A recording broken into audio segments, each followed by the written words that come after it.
কত young generation যুবক, কত বয়োজ্যেষ্ঠ মানুষ, মুরব্বী মানুষ, তারা কিন্তু বাসাতে মেডিকেল বিভিন্ন জায়গার মধ্যে অসুস্থ অবস্থায় সারা রাত ছটপট করছে, চিৎকার মেরে কান্নাকাটি, সারা রাত ঘুম নেই। তো আল্লাহ তাআলা আমাদেরকে যাচাই করে বাছাই করে ছাঁটাই করে সুস্থ অবস্থায় এখানে বসার তৌফিক দান করেছেন। এটা আপনার আমার জীবনের একটা শেষ রাত হয়ে যেতে পারে। কথা কোন ঠিক কি? পার্শ্বে কবরস্থান, মাইকের সাউন্ডটা যাচ্ছে, আপনার দাদা দাদি, এরপরে বাবা মা, আত্মীয় স্বজন, প্রতিবেশী, কেউ না কেউ দুনিয়ার থেকে চলে চিরজীবনতর বিদায় নিয়ে ছোট্ট একটা বক্সের মধ্যে শুয়ে আছে। কথা কোন ঠিক কি? এটা জীবনের শেষ দেখা হয়ে যেতে পারে, এটা জীবনের শেষ ওয়াজ শোনা হয়ে যেতে পারে। সুতরাং এই মনে করে মনোমানসিকতা নিয়ে যারা বাইরে আনাচে কানাচে দোকানপাটে বিভিন্ন জায়গার মধ্যে অযথা সময় নষ্ট আমরা করেছি, প্লিজ দয়া করে এই রাতটাকে গনিমতের রাত মনে করে আপনারা সমস্ত শয়তানের ওয়াসওয়াসাকে দূরে সরে রেখে এই জান্নাতি প্যান্ডেলে চলে আসেন এবং আল্লাহ তাদেরকে তৌফিক দান করুক। জোরে বলি আল্লাহুম্মা আমিন। আরেকবার জোরে বলি আল্লাহুম্মা আমিন। সম্মানিত হাজিরিন, এখনো আনাচে কানাচে বহু লোক কিন্তু ঘুরিচ্ছে, কারণ যাত্রা প্যান্ডেলে লোকের কোনো অভাব নাই, হাটে বাজারে চার স্টলে লোকের কোনো অভাব নাই। মগর যেখানে ওয়াজ মাহফিল, তাফসীরের মাহফিল, যেখানে হয় দিলি কথা, আল্লাহ আল্লাহ রাসূলের কথা, এদিকে 1 মাস 2 মাস 1.5 মাস ধরে পোস্টার হ্যান্ডেল এগুলো প্রচার প্রসার করেও দিনের বেলা হারকিন জেল লোক খুঁজে পাওয়া যায় না। কথা কোন ঠিক কি? কারণ কি?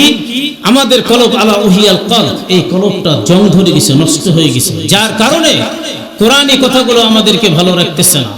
আমাদের গান বাদ্য বাজনা ক্রাশ করে ফেলেছে এই অন্তরটাকে। কথা বলেন ঠিক কিনা? আমার পূর্বে যিনি নাসিরউদ্দিন সাহেব দামাল যিনি কথা বলে গেলেন, মাশাআল্লাহ, নফসের পক্ষে বিপক্ষে অনেক কথা বলে গেলেন। এই নফসটাকে কন্ট্রোল করতে হবে। কথা বলেন ঠিক কিনা? সম্মানিত ভাইরা, আমরা এখানে আসছি, আমাদেরকে কেউ তো জোর করে নিয়ে আসে নাই। কথা বলেন ঠিক কিনা? আল্লাহ পাকের দয়া কত মায়া, নেক নজরে তাকায়, রহমতের নজরে তাকায় মালিক আমাদেরকে নিয়ে আসছে। যেই জায়গার মধ্যে বসছি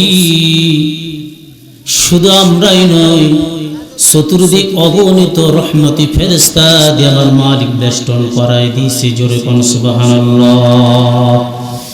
এ মুমিন জানে না পার্শ্বে তো কবরস্থান, মাইকের সাউন্ড যাচ্ছে, কার মা নাই, কার বাবা নাই, আত্মীয় স্বজন দুনিয়ার থেকে কেউ না কেউ চিরজীবনতর বিদায় নিয়ে চলে গেছে। একটাবার খেয়াল করু, আজকে তারা আমাদের হাতের দিকে এতিমের মতো তাকায় আছে। এতিম, বড় এতিম। আপনি আমি বলি আমি এতিম, আর কেউ বলে অন্য একজন এতিম। কেমন এতিম? বলে তার মা নাই, তার বাবা নাই, তবে যদি তার বন্ধু বান্ধব, চাচা চাচি, খালা খালু, এর পরে প্রতিবেশী কেউ না কেউ তার পাশে আছে। কথা কোন ঠিক কিনা? কিন্তু কবর এমন একটা জায়গা, যে কবরের মধ্যে কেউ নাই, একা থাকবো, শুধুমাত্র চতুর্দিক বেষ্টনে যে গিরাস। আপনার মা নাই, বাবা নাই, চলে গেল অনেক সন্তান, নিজে হাতে নিজের বাবার কবরের মধ্যে শুয়ে রাখছে। একটা 3.5 হাত বক্স, একটা জায়গা মাটির নিচে, কিছুই তো নাই রে ভাই। বলে কি নিয়ে গেল? সাদা 3 টুকরা কাফনের কাপড়, আর আমল সে বানতি হয় জিন্দেগি জান্নাত দিয়ে জান্নাবি। আমল ছাড়া কবরে তো কিছুই নাই। আমল যদি ভালো হয়, ওই কবর আপনার আমার জন্য 3.5 হাত থাকবে না, ওই কবরটা আমার মালিক এইরকম পৃথিবীর সমতুল্য বানায় দিবে। তাহলে বুঝা গেল, আপনি তো খনন করলেন মাত্র 3.5 হাত একটা বক্স। আল্লাহ বলে না না না, যদি আমল ভালো হয়, আমলের জিন্দেগি তৈরি করে কলব যদি পরিষ্কার করে যদি কবরে যায়, আমার মালিক বলে জান্নাতের আলো, জান্নাতের বিছানাগুলো আমি আল্লাহ কবরে দিয়ে দিব।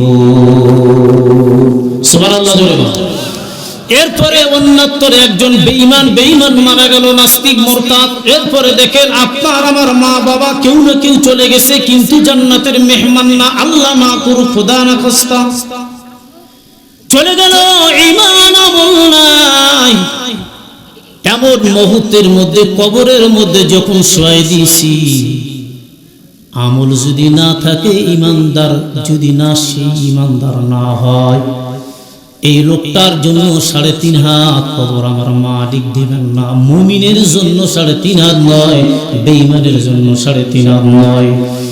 বেঈমানের জন্য কেমন নয়, বেঈমানের জন্য কবরটা খনন করলাম আপনি আমি 3.5 হাত। তবে চতুর্দিককার মাটিগুলো যখন চাপ দিবেন মুমিন, এমন মুহূর্তের মধ্যে তার হাড্ডিগুলো ভেঙে চুরমার হয়ে পুরা কবরটা ছোট্ট একটা আগুনের গর্ত বানাবে। এরে ভাই, একটা বার চিন্তা করে ওই কবরের ভয়টা দিলের মধ্যে অ্যাকসেপ্ট করতে যদি আপনি আমি পাই, মৃত্যুর স্মরণ যদি দিনে কমপক্ষে 100 বার স্মরণ করি, কবরের ভয় স্মরণ করে যদি কবরে যাই, ওই কবর আপনার আমার জন্য ভালো ব্যবহার করবে। জোরে কোন কথা ঠিক কিনা?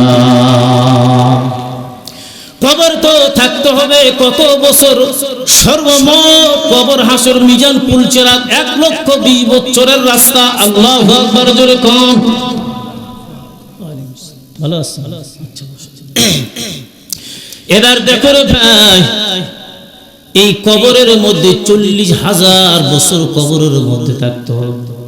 কবর যদি ভালো হয়, আমার যত আমল নামা, আমলের সিন্ধুক কবরের মধ্যে ওপেন করে দেওয়া হবে, চাবি আমার হাতে আমার মালিক দিয়ে দেবে। এই সিন্ধুকটা যখন ওপেন করব, চাবি দিয়ে যখন লকটা খোলায় দিব রে মুমিন, আমলের সব কাগজগুলো যখন বের হয়ে যাবে, এমন মুহূর্তের মধ্যে কবর হাসর মিজান পুলচেরা পাড়ি দিয়ে আমার আল্লাহ জান্নাতের মেহমান বানিয়ে দিবে। আল্লাহ না করু যদি কবর ধরা খায়, আমল নামা নিয়ে যদি কবর না যাইতে পারে, আমলের সিন্ধুক যদি আমার ওয়ান করে যদি আমার বদ আমলগুলো বের হয়ে যায়, এরে মুমিন একবার ধরা খেলাম, একটা বুঝে নেন, দিলের কান্দে আত্মার কান্দে আমার কথাগুলো শুনবেন, ওয়ানিয়া ভাব প্রকাশ করবেন না, মনটা অন্যদিকে দিবেন না। আমার এলাকার মধ্যে আপনি আমি এলাকার মানুষ, আপনার আমার এলাকার লোক, আপনার আমার বন্ধু বান্ধব আত্মীয় স্বজন, আমার ভাষা নিশ্চয়ই কিন্তু আপনারা বুঝতেছেন। কথা বলেন ঠিক না? আচ্ছা বলেন, বক চিনেন? বক, মাছরাঙ্গা চিনেন না আপনারা? বক আর মাছরাঙ্গা দুইটা জিনিস আছে, চিনি দিবেন। দুইটার মধ্যে দুই রকম একটা ধ্যান পাওয়া যায় রে মুমিন। 1 নম্বর, বক কোন পুকুর পুষ্কিরি চৌগাছা ছোট্ট একটা গর্তের মধ্যে যখন বসবে, একটা ছোট্ট ডাল কমসির মধ্যে যখন বসা যায়, ওই বগের চোখ দুরা বন্ধ, পিছন দিক থেকে আপনি আমি বা অন্য কেউ যদি বলে তোমার জন্য স্বর্ণের মেডেল আমি একটা নিয়ে আসছি, বড় একটা মাছ নিয়ে আসছি রে ভাই, একটা বার তাকাও, বলে না পিছনে তাকার আমার সুযোগ নাই, মেডেল নেব না আমি, বড় মাছ আমি চাই না। তবে আমার চোখ দুটা বন্ধ, আমি তো আসলে দেখতে পাচ্ছি মাছের সম্মান ছোট, যদি মাছ লাভ দেয় ওই মাছটা শিকার করতে বগির কিন্তু সময় লাগে না। কতক্ষণ ঠিক কিনা? এটার নাম হলো বক ধ্যান, আরেকটা হলো মাছরাঙ্গা ধ্যান। চোখ দুটো বন্ধ, দেখতেছি কিন্তু বন্ধ না। কেমন বন্ধ না? যদি বন্ধ থাকতো মাছ শিকার করতে পারতো না। কতক্ষণ ঠিক কিনা? কি দিয়ে বুঝাই করে বাবাজি? এরপরে শুধু শুনলে নয়, আগে তো আমার ওয়াজের প্রসেসটা আমি তৈরি করে আপনাদেরকে বুঝাইবো, এরপরে তো আপনারা বুঝবেন।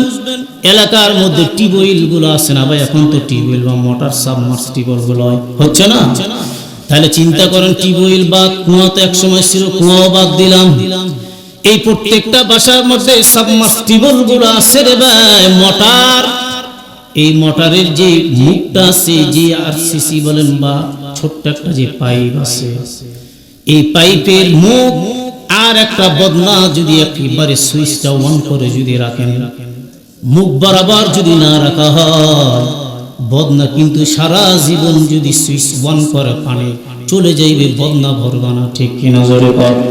আর যদি একবারই বরাবর হয়, সুইচ অন করার পর 1 মিনিটের মধ্যে বদনাটা ভরায় যাইবে, কথা কোন ঠিক কিনা?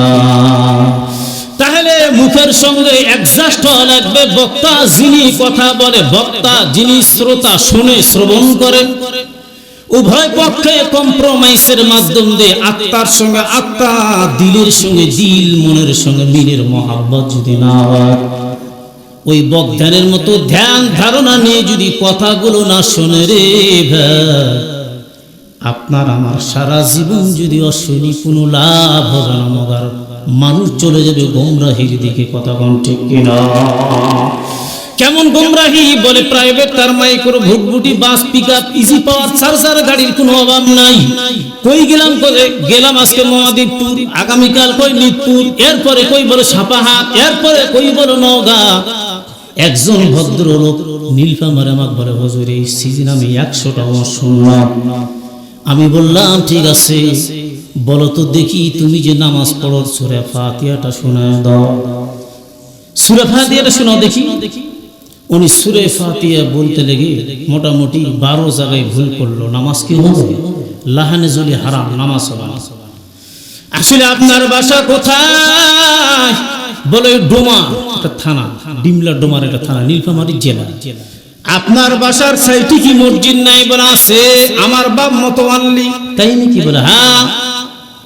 কি আনন্দ, কত ডিস্টেন্স, কত ডিফারেন্সটা কত। বলে হুজুর এই যে মসজিদের জানালা আর মাঝখানে একটা রাস্তা, সরকারি রাস্তা, এরপরে আমার বাসা। আমি বললাম চমৎকার, একামত দিলে তাও শুনতে পান? বলে হ্যাঁ। পৃথিবীর সবচেয়ে বড় আদালত, বিবেকের আদালত, সত্য করে বলবেন 5 ওয়াক্ত নামাজ কি আপনি পড়েন? এই লোকটা বলে না না না, মাঝে মধ্যে পড়ি, জুমা পড়ি, কিন্তু পড়তে পারি না। কারণ কি? বলে ব্যস্ততার ভিতরে ব্যবসা বাণিজ্য নিয়ে ব্যস্ত হয়ে গেল। আমি বললাম মালিকুল মউত যখন আসবে, মালিকুল মউতের সামনে ব্যস্ততার কথাকে আপনি বলতে পারবেন? বলে না না না। তাহলে আমার সামনে কেমন করে বললেন? আপনার বাড়ির সংসার চলে? বলে হ্যাঁ। মেয়ে কি বিয়ে দিয়েছেন? বলে হ্যাঁ। আর মেয়েগুলো বলে কোচিং সেন্টারে যায়? বলে হ্যাঁ। বেতন মাস্টারকে দেন? বলে হ্যাঁ। বাজার ঠিক আছে? বলে হ্যাঁ। বাড়ির সব প্রসেস গুলো ঠিক আছে? বলে হ্যাঁ। দুনিয়ার সব কিছু ঠিক থাকলো, কিন্তু আমার নামাজ আমার জন্য ঠিক থাকলো না। ঠিক কিনা? নামাজ তো না, তাহলে আপনি ওয়াজ শুনে কি করবেন? আমি বললাম 100 বছর যদি হায়াত আল্লাহ আপনাকে দেয়, যদি ওয়াজ শোনেন কোনো লাভ নাই। একমাত্র আপনাকে পাঞ্জেগানা নামাজ তাকবীর জামাতের সহিত আদায় করতে হবে, কথা বলেন ঠিক কিনা? ইন্নাস সালাতা তানহা আনিল ফাহশাই ওয়াল মুনকার। আল্লাহু আকবার। এক নামাজ হাজার অশ্লীল বেহায়াপনা ফাহিশা কাজ থেকে মানুষকে বিরত রাখে।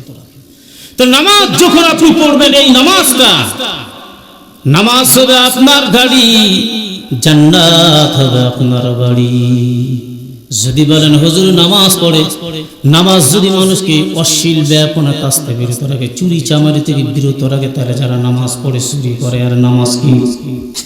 তাফসীর কারণ লিখেছেন, যেই লোকটা 5 ওয়াক্ত নামাজ পড়ে, এরপরে নতুন জুতা নিত, কিন্তু উনি মোটেই ভয় করে না। আসে না জুতা চোর মুসল্লি? আসে না? এরপরে 5 ওয়াক্ত নামাজি মসজিদ থেকে বের হয়ে নিজের ছাগল টানে অন্যের জমির মধ্যে ইচ্ছাকৃতভাবে ধানগুলো খাওয়ায় দেয়, বাগানের পাতা, গাছের পাতাগুলো খাওয়ায় দেয়, ঠিক কিনা? ইচ্ছা করে খাওয়ায় দেয়। নামাজি নামাজ পড়ে, নামাজ কমপ্লিট করে বাসার মধ্যে যে দোকানদার খাদ্যের মধ্যে ভেজাল দিতে কিন্তু ভয় করে না। নামাজি নামাজ পড়ে মানুষের জমিগুলো নষ্ট, হক নষ্ট করে, এগুলো কিন্তু ভয় করে না। এরে মুমিন জানে না এদের নামাজ কোন নামাজ? নামাজ ছাড়ে না, চুরিও ছাড়ে না, এরপরে নামাজ ছাড়ে না, বাটপাড়ি খাদ্যের ভেজালগুলো ছাড়তেছে না। নামাজটা কোন নামাজ? তাফসীর কারও লিখেছে, এর নামাজ যদি অশ্লীল কাজে ফিরে না, মনে রাখবেন সারা জীবন নামাজ পড়লে তার নামাজ মোটেও হবে না।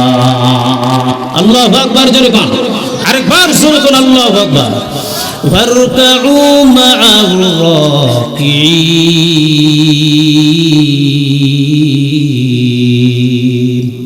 আরেকবার জোরে কোন আল্লাহু আকবার।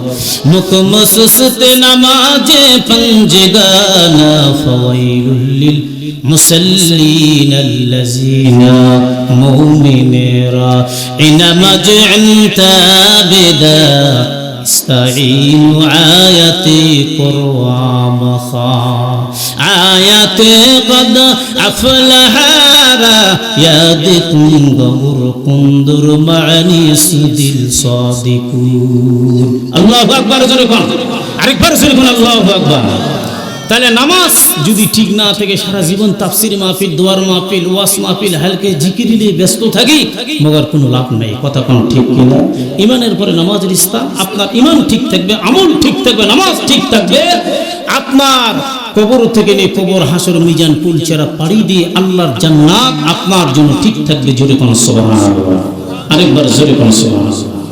পরিবেশটা অনুকূলে অনেক সময় লাগে, বিশৃঙ্খল, অনেক লোক বাইরে ঘুরিচ্ছে, আপনারা জমায় বসে পড়ে। দুই চার কথা আমি যা বলবো আল্লাহ তাআলা আমাদের বলার তৌফিক দান করে, আমি সহ সকলকে এই কথাগুলোর উপরে আমলে পরিণত করা, আমলে জিন্দেগি তৈরি করে কবরে যাওয়ার তৌফিক দান করুন। জোরে বলি আল্লাহুম্মা, আরেকবার জোরে বলি আল্লাহুম্মা। আজকে আপনাদের কি কষ্ট হচ্ছে? কিছুক্ষণ যদি আলোচনা আমি করি তা আপনারা শুনবেন তো আখিরি মোনাজাত পর্যন্ত কি কথা করে শুনবেন? আলহামদুলিল্লাহ, তাকবীর দান, লিল্লাহি তাকবীর, লিল্লাহি তাকবীর। আলহামদুলিল্লাহ, আল্লাহর ডাকের সাউন্ডটা জমিন থেকে আরশ আজিম পর্যন্ত কবুল করবেন কে? আল্লাহ। এ আল্লাহ, সুবহানাল্লাহ, আলহামদুলিল্লাহ, আল্লাহু আকবার বারবার বলে কোনো বিরক্ত না। যতবার জপবেন আপনার দিলটা আল্লাহ তাআলা ততবার পরিষ্কার পরিচ্ছন্নতা বানাই দিবে। জোরে কোন সুবহানাল্লাহ। তাহলে আমি যে কবরের কথা বললাম, এই কবরের মধ্যে আপনার মা বাবা, আত্মীয় স্বজন কেউ না কেউ আছে। আপনি আমিও একদিন কিন্তু কবরে চলে যাব। কবরে যাওয়ার পর আপনাকে প্রশ্ন করা হবে, দুনিয়ার জমিনের মধ্যে আপনি আমি কি কাজগুলো করেছি, নেক আমল আর বদ আমলগুলো কি করেছি।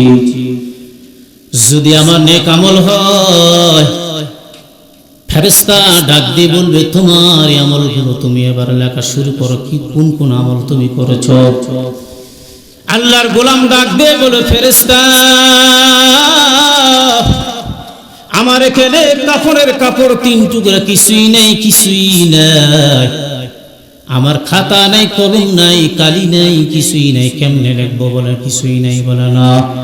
এরা আল্লাহর গোলাম, এটা দুনিয়ার কোন দোকানের লাইব্রেরি না, এটা হলো কবর। এই কবরের মধ্যে কোন খাতা কলম বাংলা তুমি পাবা না। এবার তোমার লিখবা বলে হ্যাঁ, বলে তোমার কাফনের কাপড়টা তুমি ছিঁড়ে নাও। ছিঁড়ে নিছে এক টুকরা, এরপরে বলে আমি কলম বানাইবো। কি দিয়ে? বলে আপনার শাহাদাত আঙ্গুল দিয়ে কলম বানাও। এবার বানাইছি, বলে আমি কালি অথবা দোয়াত এগুলো পাবো কই? বলে আপনার মুখের থুতু দিয়ে কালি বানাও, এরপরে লেখা শুরু করে দাও। জোরে কোন আল্লাহু আকবার। এরপরে সব আমল গুলো লেখা শুরু করে দিবে। লিখতে লিখতে লিখতে লিখতে সব শেষ। বলে লেখো, বলে আর নাই। বলে এবার তোমার বদ আমলগুলো অপর পৃষ্ঠা দিলে বান্দা লজ্জায় মাথা নিচু করে আর তাকায় দেখবে না ফেরেশতার দিকে। কি ব্যাপার? লেখো। উনি বলে লজ্জা পাচ্ছি। বলে না, নেক আমল লিখতে লজ্জা পাইলে না, বদ আমল লিখতে কি তোমার লজ্জা হয়? অপর পৃষ্ঠায় লেখায় দাও। এবার লেখায় দিল বান্দা সব বদ আমলগুলো লজ্জায় লিখতে লিখতে লিখতে লিখতে রোমান নামক ফেরেশতা পুরা গলার মধ্যে লটকে দিয়ে বলে এবার তুমি থাকো, আমি গেলাম। আমল যদি ভালো হয় ওই কবরটা আপনার আমার জন্য ভালো ব্যবহার করবে। জোরে কোন কথা ঠিক কিনা? এই মুসলমান, এই মুমিন, একটাবার তাকে দেখো। জীবনের শেষ মাহফিল, জীবনের শেষ রাত, কত মানুষ মাহফিলগুলো শুনতে সে দুনিয়া থেকে চলে গেল, বাসা পর্যন্ত পৌঁছতে পারে না। আমার অভিজ্ঞতার আলো বয়স কিন্তু আমার কম না, পুরা বাংলার জমিনে কিন্তু আমি কম করি না। আমার অভিজ্ঞতার আলোকে আমি বলি, আমার পাশে সভাপতি এমন মাহফিলের মধ্যে মারা গিয়েছে, এরকম দলিল আমার কাছে আছে। এমন দলিল আছে আখির মুনাজাত কমপ্লিট করতে করতে শ্রোতার না লোকজন জমায় গেল। এরপরে আমি বললাম কি ব্যাপার, এত চেঁচামেচি কেন হয়? ঘর থেকে আবার বের হয়ে এসে দেখি আল্লাহর বান্দা নাই, কেউ মনে করছে ঘুমায় গেছে আর কি ফাজিলামি করতেছে, এমন টাইমের মধ্যে এক বয়োজ্যেষ্ঠ লোক এসে মুখের নাকের মধ্যে হাত দিয়ে দেখে, তোরা আর কি করবি না, আল্লাহর গোলাম চিরজীবনের তোরে বিদায় নে কবরের বাসিন্দা। আল্লাহু আকবার জোরে বল। চলে গেছে মুনাজাত করতে করতে শেষ। এরকম আপনার আমার হতে পারে কিনা জোরে বলেন? দুনিয়ার মায়ালে ব্যস্ত হয়ে গেল। এই যে মিশে দুনিয়ার মায়ায় পিছে পড়িয়া, কবর হাসর সব গেলাম ভুলিয়া, আজরাইল আসিয়া যেদিন মারুবে থাবা, নিবে তোমার জীবন কাড়িয়া। আল্লাহু আকবার জোরে বল। আরেকবার জোরে বল আল্লাহু আকবার। তাহলে আপনার আমার এই নিঃশ্বাসের কোনো বিশ্বাস আছে? ইযা জাআ আযালুহুম লা ইস্তাখিরুনা সাআতান ওয়া লা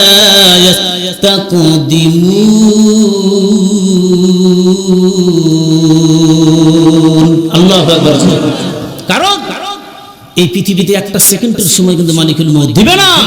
আপনার আমার যখন নির্ধারিত সময় উপনীত হয়ে যাবে, তখন সঙ্গে সঙ্গে মালিকুল মউত আপনার আমার জীবনটাকে কবজ করবে। কথা বলেন ঠিক কিনা? তাহলে আমার সাবজেক্ট যে বিষয়বস্তুটাকে আমি কথা বলতেছি, আমি কিন্তু ভূমিকে অনেক একটু সময় নিলাম, প্লিজ দয়া করে আমার কথা করে শোনার বোঝার চেষ্টা করবেন। আমি যে আয়াতটা তেলাওয়াত করেছি, ইয়া আইয়ুহাল্লাযিনা আমানু লা তুলহিকুম আমওয়ালুকুম ওয়া আওলাদুকুম আন যিকরিল্লাহ, আল্লাহ বলে হে মুমিনগণ, তোমাদের ধন সম্পদ সন্তান সন্তানিত্ব আল্লাহর ডাক থেকে স্মরণ থেকে যেন বিমুখ না হয়। যারা এই কারণে বিমুখ হবে তারা নিশ্চয়ই ক্ষতিগ্রস্তের মধ্যে পড়বে। জোরে কোন নাউযুবিল্লাহ।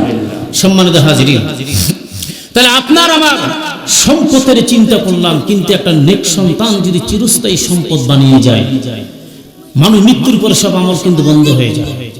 মানুষ মৃত্যুর পরে লিঙ্ক প্রোডাক্টিং কারখানা, কোটিপতি, টাকা পয়সা, জমিদারি, গাড়ি বাড়ি সবগুলো পড়ে থাকবে, কিন্তু তার সদকাতুল জারিয়া যেটা নেক সন্তান রেখে যাবে, এটার সদকা জারিয়া সমতুল্য সওয়াবটা আল্লাহ তার কবরে পৌঁছায় দিবে। যেটা কোন সুবহানাল্লাহ। আপনি মসজিদ বানিয়ে দিলেন, কালভার্ট বানিয়ে দিলেন, ব্রিজ বানিয়ে দিলেন, আপনার সন্তানকে আপনি আলেম বানালেন, হাফেজ বানালেন, আল্লাহর ওলি বানালেন, এটাকে বলা হয় চিরস্থায়ী একটা সম্পদ। যে সম্পদটা মৃত্যুর পরও রেখে যাবেন দুনিয়াতে। জোরে কোন সুবহানাল্লাহ। আরেকবার জোরে কোন সুবহানাল্লাহ। সম্মানিত ভাইরা আমার, এই সম্পদের দাম কয়টা সম্পদ? তিনজন সন্তান। একজন সন্তানকে তার বাবা ডাক দিয়ে বলে, সন্তান আমি যদি মারা যাই কি করবা, তোমার নৈতিক দায়িত্বটা কি বলো। সন্তান এবার ডাক দিয়ে, আব্বা এলাকার মধ্যে সবচাইতে বড় ধনী, টাকার কোনো অভাব নাই, এরপরে কি বলে আমাদের সম্পদের অভাব নাই, ব্যাংক ব্যালেন্সের কোনো অভাব নাই, কি করবো, আপনার জন্য চিকিৎসার ব্যবস্থা আমি করায় দিব, চেষ্টা করব, মাদ্রাজ, চেন্নাই, সিঙ্গাপুর, দুবাই, তামিলনাড়ু বিভিন্ন জায়গার মধ্যে নিয়ে যাইব। এরপরে দ্বিতীয় নম্বর সম্পদ যে সন্তান, এরা ডাক দিয়ে বলো, তুমি এবার বলো তুমি কি করবা। দ্বিতীয় নম্বর সন্তান ডাক দিয়ে বলো, আব্বা আমি কি করব। বড় ভাই তো বললো, আমি এখন আরেকটা বলিব না, বলো দেখি। এবার বলে, আপনার জন্য আমি দোকানে যে কাফনের কাপড় কিনবো, এরপরে আতর কিনবো, সুরমা কিনবো, গোলাপ জলগুলো আমি কিনবো। এরপরে কি বলে, ইমাম সাহেবকে সংবাদ দিয়া ওই আমাদের খাটলি বাঁধা কাটা বাসার সামনে নিয়ে আসবো। এরপরে বলে, আমরা নিয়ে যাব 3 ভাই, আরেকজন থাকবে আমাদের সঙ্গে, ঘাড়ের মধ্যে কাঁদলি করে বহন করে নিয়ে যাইব। এরপরে কাঁধে করে নিয়ে যে কবরস্থান, ওখানে যখন নামাজে দাফন কাফন কমপ্লিট করে দোয়া করে আমরা চলে যাব। আমার ডিউটি কিন্তু, আমার চাকরি শেষ, এরপরে কিছু করব না। বাবা বলে, 3 নম্বর সন্তানকে ডাক দিয়ে বলে, এবার তুমি শুনে যাও বাবা, তোমার বড় ভাই যেটা বললো, মেজো ভাই বললো, তুমি এবার বলো, বলো দেখি। ছোট সন্তান এবার ডাক দিয়ে কয়, আব্বা যেগুলো 2 সন্তান বানাইছেন এটা হলো দুনিয়া, দুনিয়ার সন্তান, এদের কথা হবে দুনিয়ামুখী সন্তান, বলবে দুনিয়াদারি নিয়ে ব্যস্ত, কিন্তু আপনি আমাকে বানাইছেন আখিরাতের সম্পদ। আমি তো এগুলো বলবো না, আমি বলবো আখিরাতের জিন্দেগির পাড়ি দেওয়ার একটা কথা। জোরে কোন সুবহানাল্লাহ। এরা তো কবর পর্যন্ত সমাপ্ত চলে আসবে, বড় ভাই মেজ ভাই কেউ তো যাবে না। আর আমি বলে গেলাম আব্বা আমি জানাই না, আমি আপনার কাছে ওয়াদা দিলাম, আমি আপনার ছোট্ট সন্তান, আমার বানাইছেন হাফেজ, আমার বানাইছেন আপনি আলেম, আমার বানাইছেন মুফতি, আমার বানাইছেন আপনি মুহাদ্দিস। যেই দিলের মধ্যে কোরআন আছে এই দিলটা আল্লাহর কাছে বড় দামি দিল বানায় দেয় আমার আল্লাহ। আল্লাহু আকবার জোরে বলেন। এবার বলে আমি আপনার চিকিৎসার ব্যবস্থা নিব, এরপরে বলে কাফন দাফন, এরপরে বলে কবরস্থান থেকে সমাপ্ত আমি চলে আসবো, তাও না আব্বা জানা কবর হাসর মিজান পুল চেরা পর্যন্ত আমি থাকবো আপনার পাশে। জোরে কোন আল্লাহু আকবার। বাবা এবার বুকের মধ্যে জড়ায় দিয়ে বলে শোন, দুনিয়ার মধ্যে অনেক বন্ধু বান্ধব অনেক সন্তান দেখলাম, 70 টাকার পাগল, কেউ জমির পাগল, কেউ নারীর পাগল, কেউ বা গাড়ির পাগল, কেউ বা সম্পদের পাগল, কিন্তু আমি দেখলাম তুই হলি আখিরাতের পাগল। এটা যদি সঠিক হয় আমার কোনো চিন্তা নাই, কঠিন কিয়ামতের দিন আমি মালিকের দরবারে দোয়া করব, ওরে আল্লাহ আমার সন্তান যে কথা বলছে আমি কঠিন কিয়ামতের দিন আলেমের বাবা হিসাবে আমি কাতারে দাঁড়ায় যাব। কিছুই যদি আমার কবুল না হয় আল্লাহ তুমি আমার সন্তানের ওসিলার মাধ্যম দিয়া সব ফ্যামিলিকে নিয়ে তুমি তোমার জান্নাতের মেহমান বানিয়ে দিও। আল্লাহু আকবার জোরে বল, আরেকবার জোরে বল আল্লাহু আকবার। কি এই দোয়াটা আমরা করতে পারবো কিনা? জোরে বলে করব, বলেন আলহামদুলিল্লাহ, বলেন আলহামদুলিল্লাহ। আল্লাহ কবুল করুক। আমল সে বনতি হয় জিন্দগি, জিন্দগিটা বানায় আমল দিয়ে, কবর সাজায় আমল দিয়ে, নফস কলবটা আমরা সাজাই। বাড়ি তো সাজাইলে ডিস্টাম্বার, ফ্ল্যাট, বাসা, অ্যাটাচ বাথরুম, কিচেন রুম, কত কি তৈরি করে হায়রে শখের বাড়ি, শখের ডিজাইন, শখের নাম। চেয়ারম্যান আছে কিন্তু চেয়ারম্যানটা মারা গেল, চেয়ারটা রয়ে গেল। এরপর আপনি আছেন আপনার বাসা শান্তি ভিলা, শান্তি মঞ্জিল, শান্তি কটস, আব্দুল মালিক ভিলা, আব্দুল জব্বার ভিলা। সন্তানের নাম রেখেছেন খুব ভালো, প্রাণপ্রিয় সন্তানের নাম রেখে দিয়েছেন বাসার নামে নাম, কিন্তু জনগণ খুঁজতেছে বলে লোকটা কই, নাম ধরে ডাক দিয়ে বলে ওই লোকটা মারা গেছে, 1 বছর হলো নাই। বলে যার নামটা গেটে দেখি বলে এই লোকটা দুনিয়ার থেকে চলে গেছে। আহা, লোক নাই, তার বাড়ি কারুকার্য, ডিজাইন, সুন্দর চমৎকার একটা ফ্ল্যাট, বাসা থেকে গেল, কিন্তু নিয়ে গেলাম কি? এটাই তো প্রশ্ন। আর এটাই তো ওয়াজ। ওয়াজ তার দুনিয়া না। কিসের ওয়াজ? আপনি ওয়াজ করেন কোথায়? মৃত্যু মানুষের সামনে। আমাদের এলাকা এটা বিভ্রান্ত, এই জিনিসগুলো ঠিক না। এত ওয়াজ তো ওই মাইয়িতের সামনে করা ঠিক না। আমি হুজুর ওখানে কি ওয়াজ করব? তুমি হুজুর মিয়া মুহাদ্দিস সাহেব ওই মাইয়িতের কাছে ইবরিত হাসিল করে ওয়াজ শোনো। আল্লাহু আকবার জোরে বল। ওখানে ওয়াজ করার জায়গা না, ওয়াজ হাসিল করার জায়গা, ইবরিত হাসিল করার জায়গা। বলবেন হুজুর কেমন? মারা মানুষের কাছে ওয়াজ শোনা যায়? বলে হ্যাঁ, আপনি কি ওয়াজ শুনবেন? ওখানে যখন আপনি মারা গেলেন আপনার বিষয়বস্তু যত কিছু আছে কথাবার্তাগুলো হবে। ইনি কেমনে বাসার থেকে আসলেন, ইনি অসুস্থ ছিলেন, 3 টুকরো কাপড় নিলেন, কি কি নিয়ে গেলেন, কি কি রেখে গেলেন, সবগুলো দিলের মধ্যে অ্যাকসেপ্ট করে ভয় ভীতি নিয়ে যদি জানাজার নামাজে আমরা দাঁড়ায় যাই, অবশ্যই আপনার আমার মধ্যে আল্লাহ তাআলা তাকওয়া অর্জন করার একটা ক্ষমতা দিয়ে দিবে। যতক্ষণ সুবহানাল্লাহ। খালি জানাজা দাঁড়ালে তো হবে না, যেখানে খাওয়া সেখানে মানুষ। আজকাল জানাজাতে লোক বেশি হয়। এক লোককে বলে আরে বাবা তোমার বাড়ি 3 কিলোমিটার দূরে, এই বয়সে তুমি হেঁটে আসছো রে বাবা।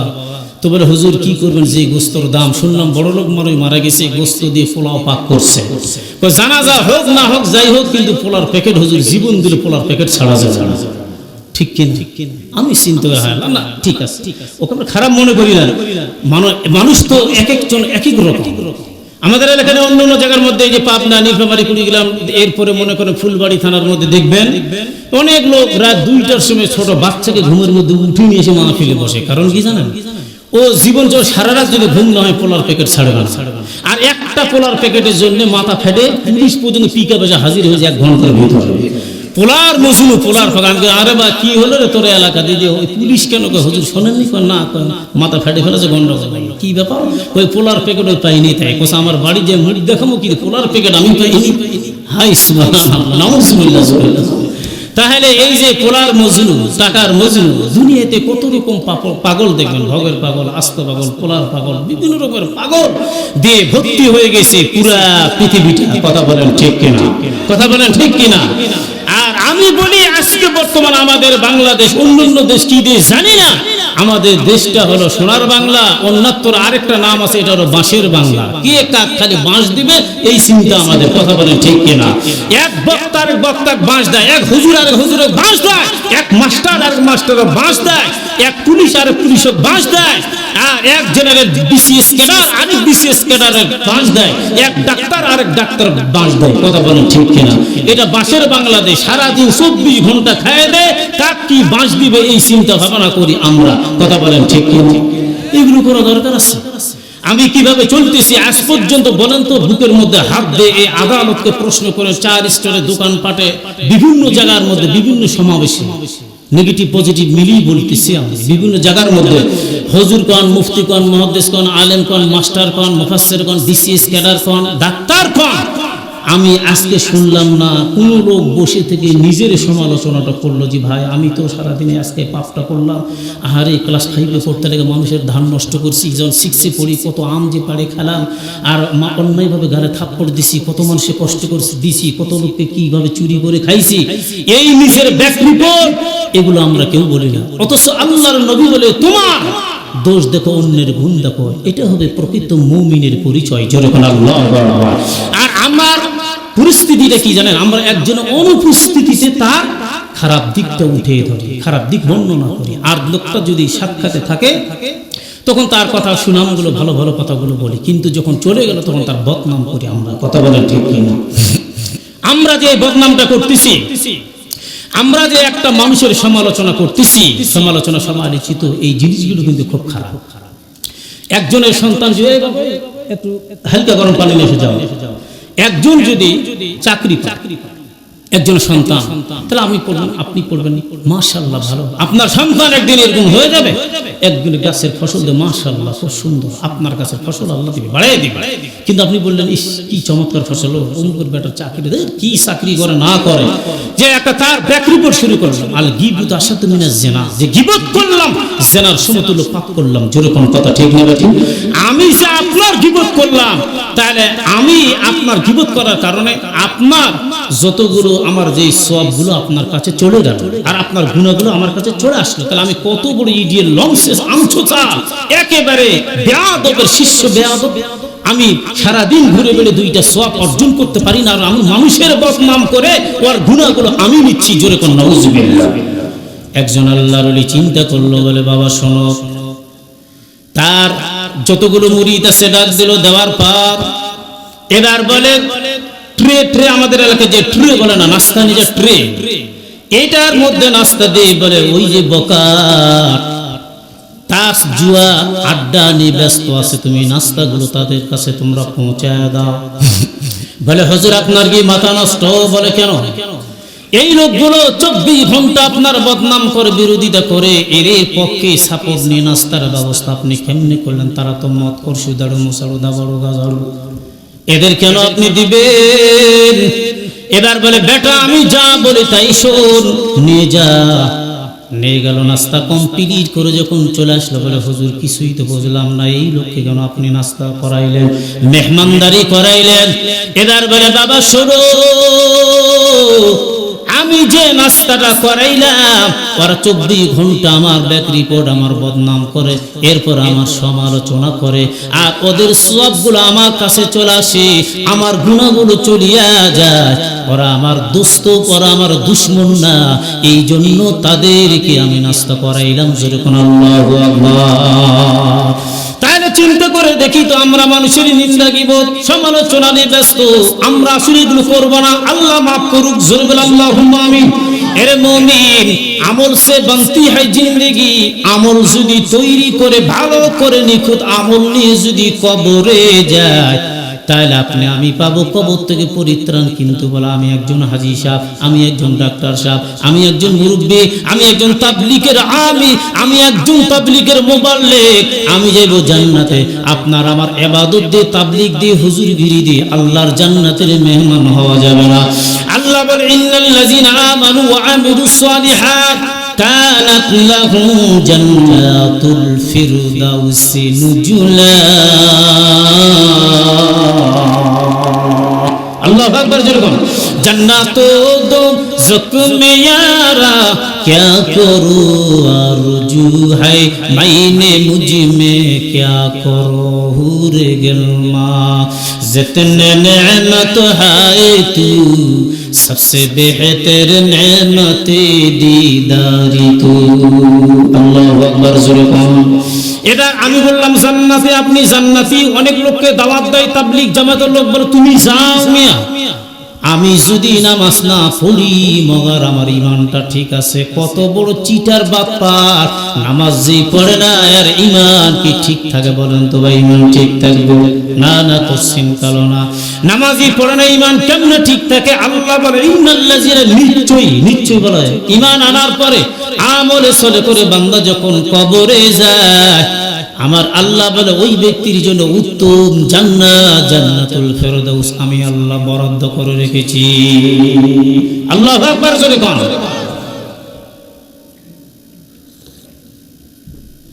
তাহলে এখন আমি যেটা জানাইলাম জান্নাত ইন্নাল্লাযিনা আমানু ওয়া আমিলুস সালিহাত অর্থাৎ ঈমান আর আমল এই দুইটা জিনিস তো এবার অনেক লোক বলে আমি ঈমান আনছি ওয়া আমিলুস সালিহাত বলতে সৎ কাজকে বোঝানো হয় মুফাসসিরিন ইকরাম বলেন ঈমান কি আর আমল কি বলে শিরক মুক্ত ঈমান আর বেদাত মুক্ত আমল নিয়ে বান্দা যদি কবরে যায় ওই বান্দার জন্য দিবে আমার আল্লাহ জান্নাত আল্লাহু আকবার জোরে কোন তাহলে আমার ঈমানের মধ্যে শিরক থাকবে না কথাগুলো ক্লিয়ার বুঝার চেষ্টা করেন আমার ঈমানের মধ্যে শিরক নাই আমার ঈমানের মধ্যে বেদাত আমার আমলের মধ্যে বেদাত নাই বেদাত তো নাই বেদাতের সঙ্গে স্পষ্টর মধ্যে আমি নাই শিরক মুক্ত ঈমান বেদাত মুক্ত আমল নেই যখন আমি কবরে যাইব পুরা কবর থেকে নিয়ে কবর হাসর মিজান পুলচেরা পাড়ি দিয়ে আল্লাহর জান্নাতের মেহমান আল্লাহ বানায় দিবে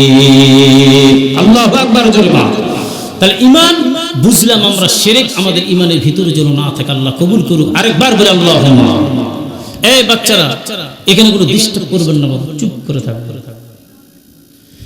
এরপরে বলা হয়েছে আমি যে আয়াতটা পড়েছি আপনাদের সম্মুখে সন্তান নেক সন্তান কারে কয় একটা সন্তান যদি আপনি আমি বানাইতে পারি এই সন্তানটা আপনার আমার জন্য সবচেয়ে বড় নিয়ামত কবরের মধ্যে যে আপনার আমার সন্তান নিজাতে নিজের বাবা নিজের মাকে শোয়ায় দোয়া করবে আমি বক্তা কি দোয়া করব তামাম বিশ্বের মাওলানা যদি একদিকে হাত উঠে যদি দোয়া করে আর আপনার যোগ্য সন্তান যদি একা এক কোণার মধ্যে যদি দোয়া করে তামাম বিশ্বের আলেমের আগে আপনার সন্তানের দোয়া আল্লাহর কাছে আগে কবুল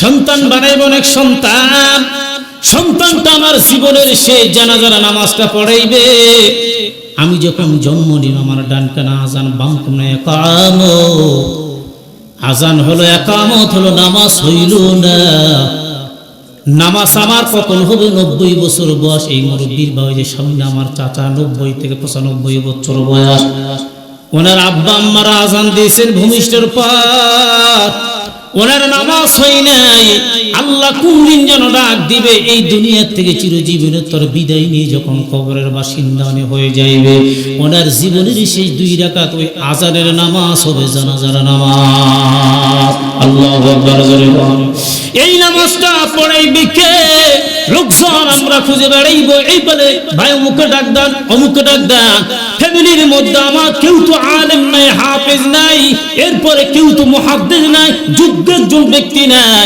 আমি তো আসলে দৌড়াদৌড়ি করে একজন লোককে আমি খুঁজলাম কিন্তু এবার চিন্তা করে দেখো ভাই আপনার আমার জানাজার নামাজের প্রস্তুতি নেবেন আপনার আমার সন্তান বলে না না না আমার বাবার জানাজার নামাজ আমি নিজেই পড়াইব সন্তান যখন আদর নিয়ে কদর নিয়ে মহব্বত নিয়ে যখন আল্লাহু আকবার বলবে এর মুমিন একটাবার বুঝায় না এই সন্তান যখন দোয়া করবে সন্তান দিল থেকে দোয়া করবে আল্লাহ আমার আব্বা আমার কি কষ্ট করে মাথার গাম পায়ে ফেলে লেখাপড়া করাইছে আমার টাকা দিয়েছে মাদ্রাসা আমি গিয়েছি এরপর আমি আসছি কত টাকা দরকার আমার আব্বার বলে টাকা নাই এরপর আমার আব্বা কষ্ট করে আমার চোখের পানির দিকটাকে কষ্ট করে আমার হাতের মধ্যে টাকা দিয়ে দিয়েছে। ওই আব্বার টাকা নিয়ে আমি আমার মাকে বলি, মা আমার একটু টাকা দাও মা, জলুল জুকরি বাবার না জানি এক্সট্রা ভাবে টাকা আমারে দিয়েছে আল্লাহ। এই টাকা নিয়ে আমি মাদ্রাসা গেছি, আলেম হয়েছি, হাফেজ হয়েছি আল্লাহ। আমি এবার দাঁড়াইলাম, আমার আব্বা দুনিয়া থেকে চিরজীবনে তোরে চলে গেল, আমার সন্তান চোখের পানি ফেলে কান্দে বুক ভাসায় দেয়।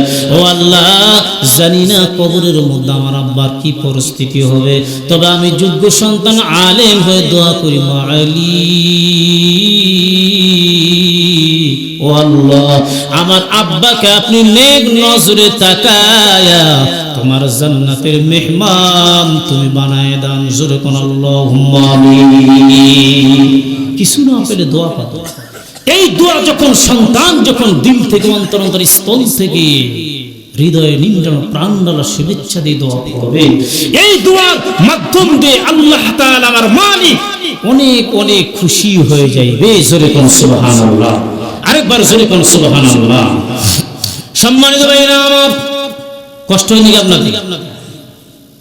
আর যদি আলোচনা কিছুক্ষণ চলে তাহলে আপনারা কি শুনবেন না? আলহামদুলিল্লাহ পড়েন আলহামদুলিল্লাহ। এখানে যে আমরা বসছি, আপনি আমি তো বুঝতে পারতেছি না রে, কত দামি ব্যক্তি আপনারা জানেন? আপনি আমি যেখানে বসছি আজকে আপনি কার মেহমান? আমার এই কর্তৃপক্ষ মিউজিক কমিটির বডির বলে না, আপনি খাস আল্লাহর মেহমান, যেহেতু জান্নাতের বাগানে বসছেন। জোরে কোন সুবহানাল্লাহ। এখন প্রশ্ন আপনি করতেই পারেন, মগার প্রশ্নের জবাবটা আমিও দিতে পারি। সেটা কি বলে, হুজুর ওই জান্নাতের বাগান। এখানে আপনি বিশেষের ছাত্র দ্বারা খেল চট পাটি বিভিন্ন রকমের সামানগুলো বিষয় দিয়ে বসতে দেন। এখানে আমরা দেখি কই জান্নাতের বাগান। আপনার আত্মার চোখ দিলের চোখ যদি ঠিক থাকতো, খোলা থাকতো, খোদার কসম আপনি দেখতে পারতেন জান্নাতের বিছানায় বসে আছেন। জোরে সুবহানাল্লাহ। আরেকবার জোরে কোন সুবহানাল্লাহ। আপনি বলেন কান কয়টা? বলে আমি দুইটা। আমি বলি কান তিনটা। চোখ কয়টা? আপনি বলেন দুইটা। আমি বলি তিনটা। আপনার বাহ্যিক দৃষ্টিতে যে কান দুটো আপনি আমি দেখতেছি শুনতে পাই, এই কান দুটো বন্ধ করে দিলের কান দিয়ে, আত্মার কান দিয়ে কেউ যদি কাব্য কবিতা ওয়াসিলুল কোরআন তেলাওয়াত করে যদি শোনে, অবশ্যই দিলের মধ্যে সে ধারণ করে রেকর্ডিং করে রাখতে পারবে। কথা বলেন ঠিক কিনা? আত্মার কান দিয়ে কথাগুলো শুনতে হবে, আর বাহ্যিক দৃষ্টিতে দুইটা চোখ বন্ধ করে দেন। এটা পৃথিবীর চোখ আর দিলের চোখ। আমরা হারাম খাই, কটা মিথ্যা বলি। আপনার দিলের চোখ কি খোলা থাকবে? না, বন্ধ, যার কারণে দেখতে পারতেছেন না রে ভাই। ইমাম আবু হানিফা রাহমাতুল্লাহি আলাইহি মসজিদের সামনে দাঁড়িয়ে একজন লোকে ওযু দেখতেছে। বলে লোকটা কি ওযু করে? একজন লোক বলে হুজুর কি দেখেন? বলে ওযু করা দেখি। লোকটা আবার ওযু দেখবেন কেন? বলে লোকটা ওযু করে। বলে না, তুমি যাও, এখান থেকে যাও। চলে গেল। লোকটার ওযু শেষ, এমন মুহূর্তের মধ্যে ডাক দিল, বলে ভাই ওযু করছেন দেখলাম শুরু থেকে শেষ পর্যন্ত, আপনার ওযুটা নিখুঁত ওযু, খুব ভালো, চমৎকার। তবে লজ্জা না, একটা কথা পারমিশন যদি দেন তাহলে বলতে পারি। বলে আচ্ছা বলো হুজুর। বলে গত রাত্রিতে মনে হয় কোথাও যেন ছোটখাটো চুরি করেছেন। লোকটা চমকে গেল। বলে হ্যাঁ, আমি আর আমার আল্লাহ মালিক ছাড়া কেউ তো দেখে না। আপনি কেমন করে দেখলেন বা জানলেন?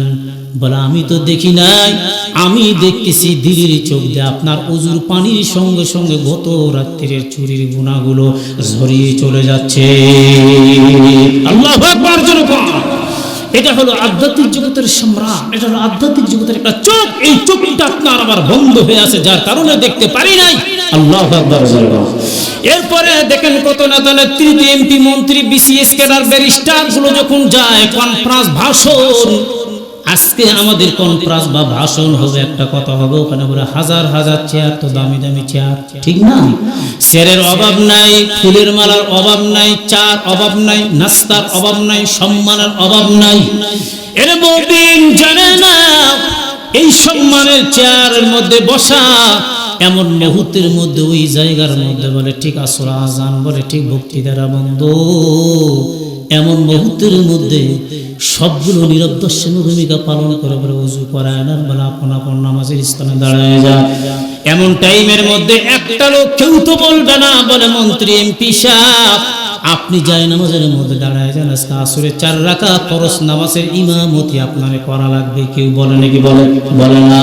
এখান থেকে একজন হুজুরকে ডাক দিয়ে বলে, হযরত আপনি আজকের নামাজটা পড়াইবেন, এমপি মন্ত্রী বিসিএস ক্যাডার যারা আছে সবগুলো আপনার পিছনে ইক্তাদা করবে।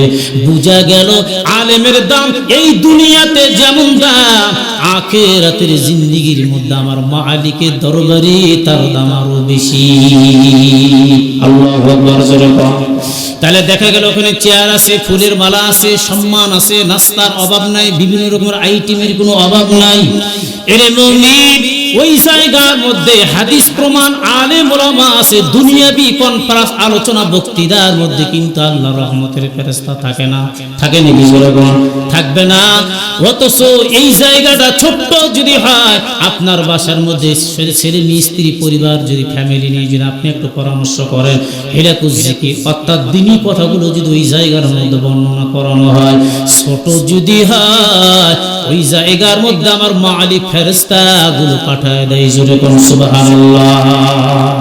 এই জায়গার মধ্যে তো লোক দেখেন তো সামিয়ানাটা ভরপুর হয় না, এরপরে আল্লাহ ফেরেশতা পাঠিয়ে দিয়েছে। আল্লাহু আকবার। আপনার আমার কত দাম সম্মান, আল্লাহ বলে ফেরেশতা পাঠা, আমি আল্লাহ কেন তো হয় নাই। এর বান্দা জানালে আমি আল্লাহ রহমতের চাদর দিয়ে তোমার ঘেরাও করে রাখছি।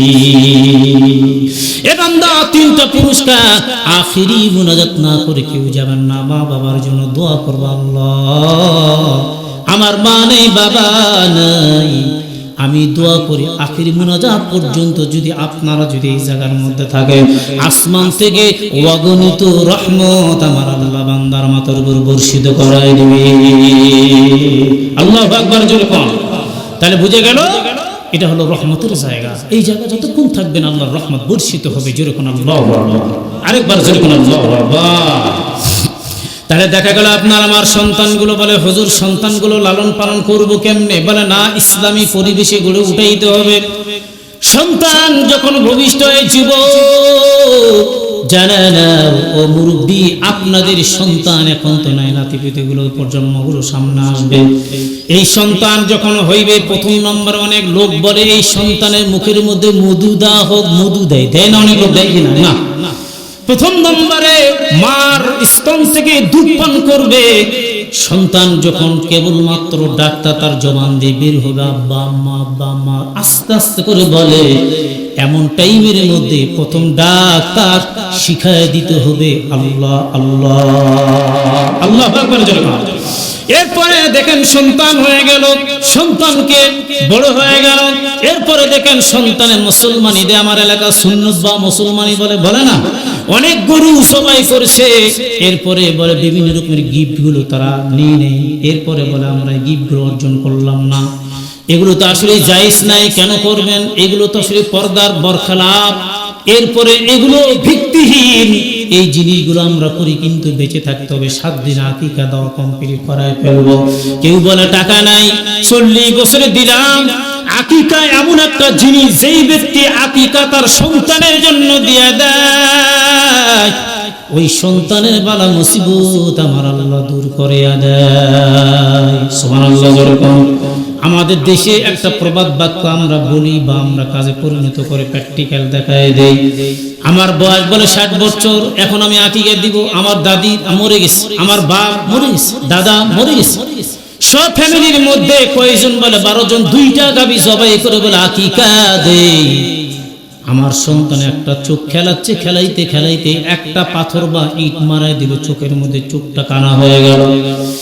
একজন সন্তান আসছে 30 পারা কোরআনের হাফেজ, বড়ই গাছের নিচে তাকায় আছে, উপরে উঠছে একটা সন্তান, একটা ডাল ভেঙে চোখের মধ্যে পড়ছে, পুরা চোখটা তার নষ্ট। ডাক্তার বলে একটা চোখের প্রভাব অন্য চোখের মধ্যে চলে গেল। সন্তানটা তখন 22 পারার হাফেজ, ছোট্ট সন্তান। এমন টাইমের মধ্যে সন্তানের চোখটা চলে গেল, একটা চোখ দিয়ে আবার কম দেখে, মানে অর্ধেক দেখতেছে। এমন টাইমে আল্লাহর কত দয়া কত মায়া, আল্লাহ বলে এটা তো আমার কালাম, যে কালাম তুমি দিলের মধ্যে 22 পারা ধারণ করেছো। এরে গোলাম জানা না, একটা চোখ নষ্ট হয়ে আর একটা চোখ তোমার কমজোরি অকেজো হয়ে যাওয়ার কারণ আমি আল্লাহ তোর মাহরুম করব না। 30 পারা কোরআনের হাফেজ আমার আল্লাহ তার বানাই দিছে। তার বাবাকে বললাম এটা কেন? কই বরে গেছে ডাল পড়ছে বলে চক্ষু পুরাটাই নষ্ট। এবার দেখেন সন্তানটার বয়স 15 থেকে 16 বছর বা 12 বছর, যাই হোক স্মরণ নাই করে বলতে পারবো না। এই সন্তানটার কষ্ট করে জমানো টাকা দিয়ে 7 দিনের দিন যদি আকিকা দিয়ে দিত, বড় ধরনের অ্যাক্সিডেন্টটা কিন্তু হইতো না। কারণ নবীর হাদিস, যেই ব্যক্তি 7 দিনের দিন আকিকা দেয় বালা মুসিবত দূর করে দিবে আমার আল্লাহ। কখন দিবেন? খেলাতে খেলাতে একটা হাত ভেঙে গেল, ভাঙ্গা হাত নিয়ে ঘুরতেছে, এই সময় আকিকা দিবেন? পাটা ভেঙে গেল, আরে বাবা এই চোখ নষ্ট, পা ভাঙ্গা, হাত ভাঙ্গা, বিভিন্ন রূপের বালা মুসিবত অ্যাক্সিডেন্ট থেকে বাঁচাইবে, এই কারণে আকিকাটা দিতে হবে। কথা বলেন ঠিক কিনা? এরপরে গেল সন্তান বড় হয়ে গেল, নাম শ্রীনিবিন্যাস একটার পর একটা বলি নাম। আমাদের এলাকায় তো ইদানিং এখন আলেম ওলামা অনেক, আলহামদুলিল্লাহ, প্রতিটা বাসে বাসে হাফেজ কারি আলেম ওলামা মুফতি মুহাদ্দিসের কোনো অভাব নেই। কথা বলেন ঠিক কিনা? নাম রাখবেন, অর্থ জেনে নাম রাখবেন, এটাই হলো সুন্নত। কথা কোন ঠিক কিনা? আপনাকে প্রশ্ন করব, আপনার ছেলের নাম কি?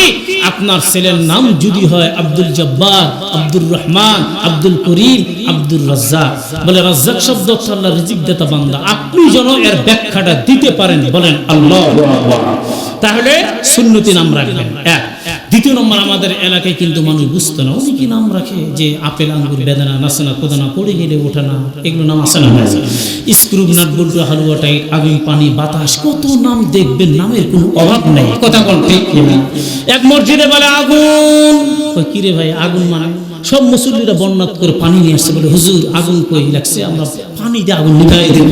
করে হেই ডিয়ে লঞ্চেস ব্যাকেল আগুন না, আমার ছেলের নাম আগুন, ও চলে গেছে, ওরে ডাকতেছি, ওই জন্য ওই আসতেছে, তোমরা পানি নিয়েছিলেন কেন খামাখা? কই হুজুর প্লিজ দয়া করে নামটা চেঞ্জ করে দেন। যেখানে সন্তানকে আগুন বলে ডাক দেবেন, অবশ্যই অবশ্যই মানুষ পানি নিয়ে আপনার সামনে হাজির হবে। কথা কোন ঠিক কিনা? কি নাম রাখে আহারে! নাম যদি আমরা ভালো রাখতে পারি, তারপরে কই হুজুর মাথা নষ্ট, হুজুরের মোল্লার কথা শুনে নাম রাখবো, নাম রাখছি স্ট্যান্ডার্ড ভালো নাম। কি নাম? কই সাকিব খান রাখছি। তারপরে কি? কয় সাকিবুল হাসান। তারপরে কি? কয় মুনমুন, পপি, কয় বিভিন্ন রকম ভালো ভালো নাম রাখছি। নাউজুবিল্লাহ। জোরে বল।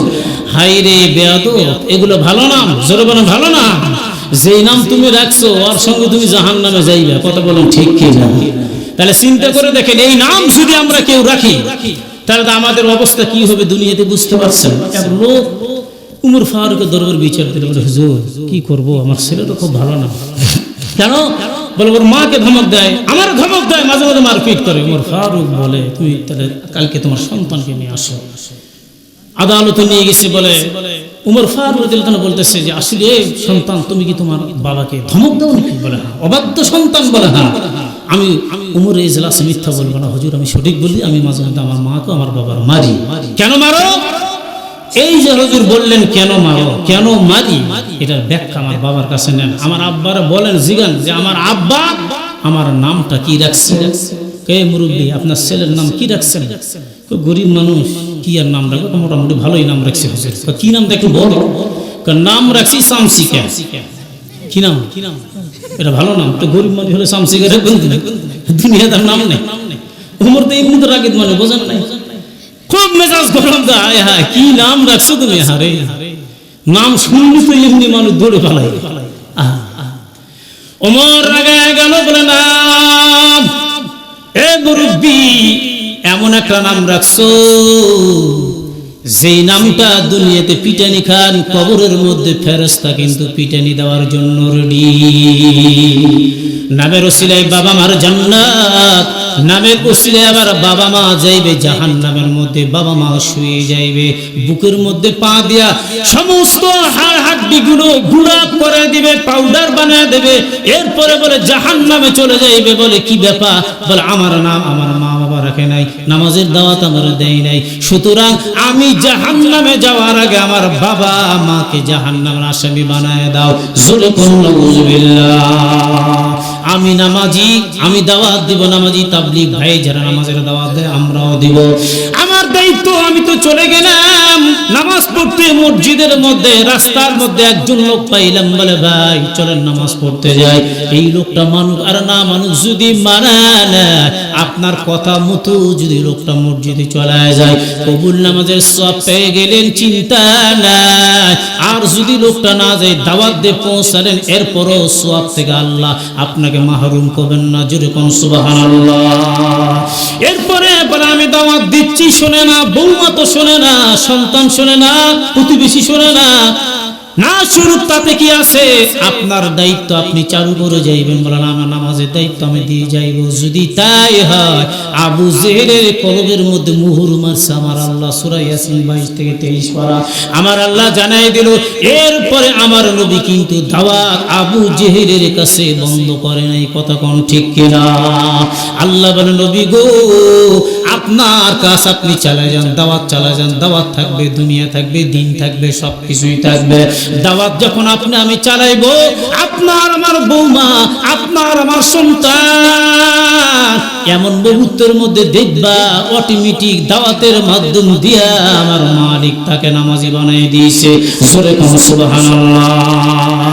বানাই দেবে, তখন উনি নিজে একটা চিন্তা ফিকির করবে যে আল্লাহ আমার আব্বা বয়স্ক মানুষ, আরে রাতের বেলা বলে এই বাজান ওঠো, একটু ভয় দেখাই বাজে সন্তান, এই যে ফজরের আযান, ঘুমে থাকবি না। তোর মতো কত যুবক ঘুমের ভিতরে দুনিয়ার থেকে চলে গেছে, বাবা মা ডাক দিছে ইমরান ওঠ, কিন্তু উঠতে পারে নাই। এর যুবক ভয় কর, ঘুমাইবি না, এক চাইতে একটা ঘুম দিবি, কবরের মধ্যে 40,000 বছর একটা চোখের পলকের ভিতরে আমার আল্লাহ পার করে দিবে। আল্লাহু আকবার। জোরে বল, আরেকবার জোরে বল আল্লাহু আকবার। আমার আল্লাহ পাক ডাক দিয়ে বলে কত সুন্দর ঘুম এই কবরের মধ্যে ঘুমাইবা। সূরা ইয়াসিন আল্লাহ জানাই দিল, যখন ইসরাফিলের সিংহে ফুঁক দিবে সব কবরবাসী উঠে যায়। কি ব্যাপার? وَنُفِخَ فِي الصُّورِ فَإِذَا هُمْ مِنَ الْأَجْدَاثِ إِلَى رَبِّهِمْ يُنْسِلُونَ।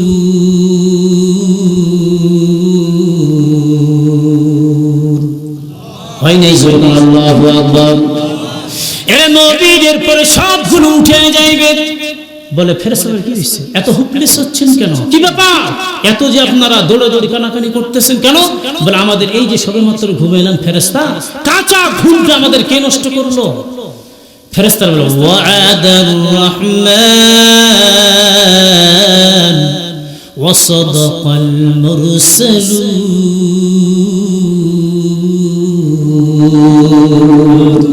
अल्लाहु अकबर। या इलाही तू मेरा मालिक है, या इलाही तू मेरा माबूद है। अल्लाहु अकबर।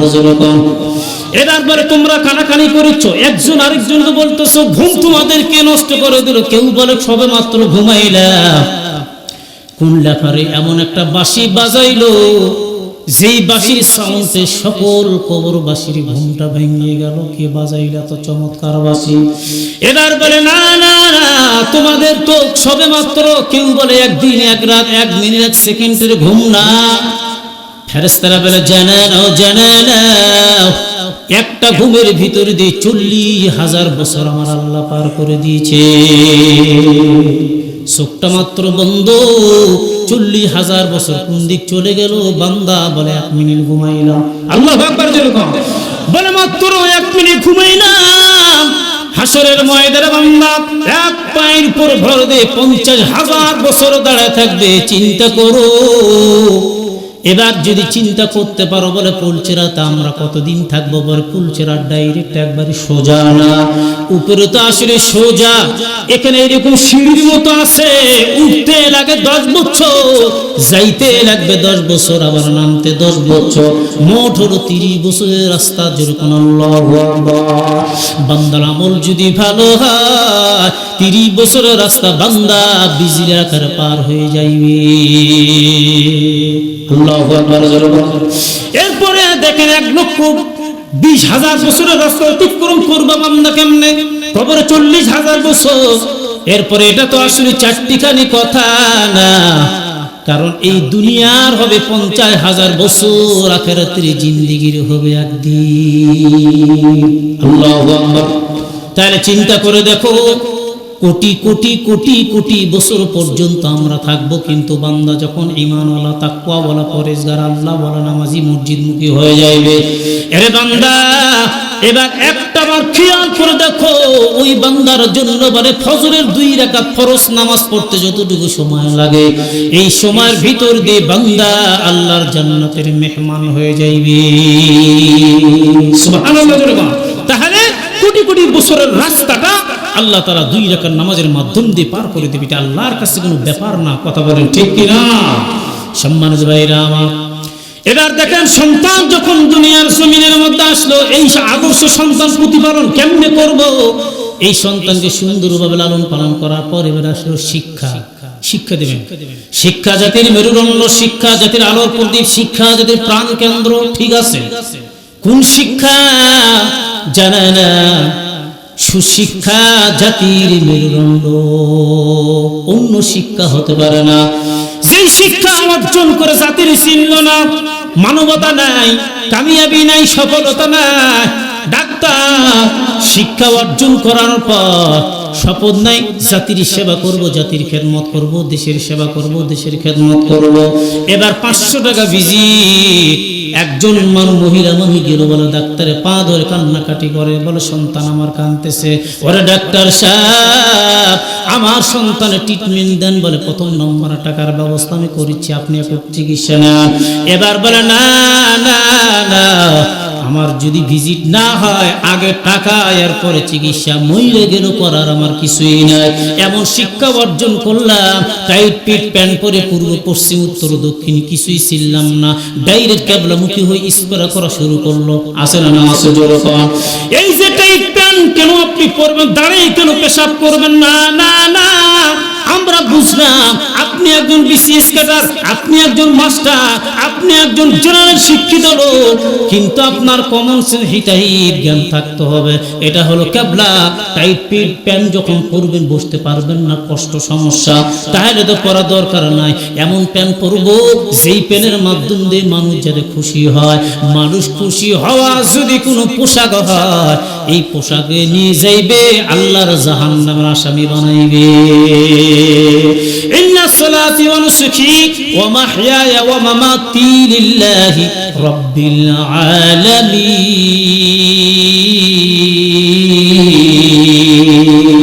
আল্লাহু আকবার জোরে কোন। তাহলে আমাদের নামাজ, আমার রোজা, আমার হজ, জাকাত, তাসবিহ, তাহলিল, জিকির, আজকার, কোরআন তেলাওয়াত, যা কিছু হবে সব কিছু হবে আমার আল্লাহ রাসূলকে রাজি খুশি করার জন্য। কথা বলেন ঠিক কি না? তাহলে বোঝা গেল আর একদিক দিয়ে লিখতে হবে সুশিক্ষা, তার মানে সুশিক্ষাই জাতির মেরুদণ্ড। এবার শিক্ষা অর্জন করলাম, এই সন্তান সুশিক্ষা অর্জন করে বাবা মারে ফেলায় দিবে না, কষ্ট দিবে না, এরে বউ বিরসানে না। এবার এই সন্তানটা আস্তে আস্তে বড় হয়ে গেল, বলে পিতামাতার খেদমত করবে, কবর পর্যন্ত মিজান হাসান কুলচেরা আপনার সঙ্গের সাথী হয়ে দাঁড়াইবে। যেই কথা পূর্বে আমি বলে গেলাম, জোরে কোন আল্লাহু আকবার। এরে মুমিন জানে না, এই সন্তান যখন হবে দুনিয়া ভুলা আল্লাহওয়ালা, এই সন্তান যখন হবে মসজিদমুখী, সন্তান যখন হবে তাকওয়াওয়ালা, সন্তান যখন হবে ঈমানওয়ালা, এই সন্তানটা একটা ফ্যামিলির মধ্যে সব ফ্যামিলির নামাজি বানায় দিবে, তার দ্বারাই সম্ভব। কথা কোন ঠিক কিনা? একটা মেয়ে যখন তাকওয়াওয়ালা হবে, আবেদা হবে, ওই বাড়ির মধ্যে অন্য মেয়েগুলোকে দাওয়াত দিয়ে দিয়ে নামাজি বানায় দিতে পারবে। যেরকম ঠিক কিনা? দাওয়াত আমরা বন্ধ করব না, দাওয়াতের কাজ চালু করে যাব। এরপরে সন্তান 4টা, একটা যদি আমরা বানাই দিই আলেম, হাফেজ, কারি, মুফতি, মুহাদ্দিস, আল্লাহওয়ালা, দুনিয়া ভুলা আল্লাহওয়ালা, অন্তত একটা বানাইবো, আমার সন্তানে কোনো অভাব নাই। আপনারা বলবেন এই বাংলার জমিনের মধ্যে কত আর্মি সন্তান হাফেজ, বলে আর্মি সন্তান কোরআনে হাফেজ, এরপরে আলেম, কত বিসিএস ক্যাডারের সন্তান আলেম, কত কোটিপতির সন্তান, বলে আমি বললাম টাকার অভাব নাই। তবে আপনার সন্তানকে আপনি কেন মাদ্রাসায় দিলেন? বলে হুজুর হাফেজ বানার বড় শখ। কেন শখ? বলে আমার তো সম্পদের অভাব নাই, আমার আত্মীয় স্বজন বড় সরকারি চাকরিজীবী, বলে আমার সন্তানকে যদি আমি হাফেজ বানাই, আমার এই সন্তানটা আমার জানাজার নামাজ পড়াইবে, আমি মনে করি এটা বড় সম্পদ। আল্লাহু আকবার জোরে বলেন। একজন হাজী সাহেব সাপার থানায় বাসা, ইনি বলে সন্তানকে ডাক দিয়ে বলে, এরে বাবা, 4টা মাত্র তোরা আমার সন্তান, 2টা মেয়ে, তাহলে 5-6 জন আমার সদস্য, কিন্তু কেউ তো তোমরা হাফেজ হলো না। আমার বড় শখ, মাদ্রাসায় দিলাম, চলে আসলা, কিন্তু আমার নসিব বড় খারাপ, কারো হাফেজ বানাইতে পারলাম না। এবার তোরা সন্তান, যেই কটা সন্তান আছে, একটা সন্তান তোরা অন্তত হাফেজ আলেম বানাও। রাতের বেলায় এসার পর সব সন্তানকে ডাক দিছে, বলে তোদের একটা সন্তান বানাও। তবে একটা বলি কথা, এই সকলে আছে, সকলে সম্মানিত এবং সকলের আমি মানে উপস্থিতিতে কথাটা বলতেছি এবং তাদের ইখতিয়ার মতামত নিয়ে বলতেছি। আমি যদি হাফেজ বানাও, একটা সন্তান মাদ্রাসা দাও, আমি 10 বিঘা জমি তার নামে আলাদা করে দেব। কি বানাইবা? বড় সন্তান বলে না, তারপর বলে না, তারপর বলে না, কেউ বানাইবে না, বলে না না না। ওই হাজী সাহেব বড় দুঃখ, একটা সন্তান যখন কেউ হাফেজ বানাইল না, আলেম বানাইল না, ডেকে ডেকে বলে, আল্লাহ আমার তো একটা সম্পদের দরকার, তো আমার 300 বিঘার মালিক, কিন্তু আমার এই সম্পদ তো আমার কবরে যাবে না। আল্লাহ এমন একটা সম্পদ বানাইতে চাই, যেই সম্পদ আমার কবরের সঙ্গের সাথী। আল্লাহু আকবার জোরে বলেন। এবার বলে, আমি এই জমিটা মাদ্রাসা মসজিদে দিয়ে দিব, তোমরা কিছুই বলবে না। বলে না, জমিও নিবে না, সন্তানকে আলেমও বানাবে না। এরকম আল্লাহ যদি কবুল না করে, হতভাগা কপাল পড়া বদনসিব, তার ভাগ্যে একজন সন্তান আলেম হবে না। কথা বলেন ঠিক কিনা? আল্লাহ যদি কবুল হয়ে, যে আপনারা বলছেন, আল্লাহর কসম, আল্লাহ দেখতেছে, ফেরেশতারা দেখতেছে, ভিডিও করে ক্যামেরা করে নিচ্ছে, নিশ্চয়ই আল্লাহ তাআলা আপনাদেরকে নেক নজরে তাকানোর পর সশরীরে সুস্থ অবস্থায় এখানে বসাইছে। যেরকম আল্লাহ, সকলের ভাগ্যে হেদায়েত হয় না, সকলের ভাগ্যে এই মাহফিল জোটে না, সকলের ভাগ্যে হজ হয় না, সকলের ভাগ্যে দেখবেন হাফেজি কোরআনগুলো হতে পারে না। কথা বলেন ঠিক কিনা? বহু চেষ্টা করেছে কিন্তু হয় না। তবে যদি আমরা মাদ্রাসার সঙ্গে সম্পর্ক রাখি, সন্তানগুলোর সঙ্গে সম্পর্ক রাখি, আল্লাহ ওয়ালার সঙ্গে যদি আমরা সম্পর্ক রাখি, কঠিন কিয়ামতের দিনে হতে পারে এই উসিলায় আল্লাহ তাআলা তাদের সঙ্গে আপনাকে দিবে জান্নাত। জোরে কোন সুবহানাল্লাহ, সুবহানাল্লাহ। এই সম্পর্ক রাখবো, আমরা মাদ্রাসার সঙ্গে সম্পর্ক রাখবো, এর এগেইনস্টে বিরোধিতা করবো না, এর এগেইনস্টে কথা বলবো না।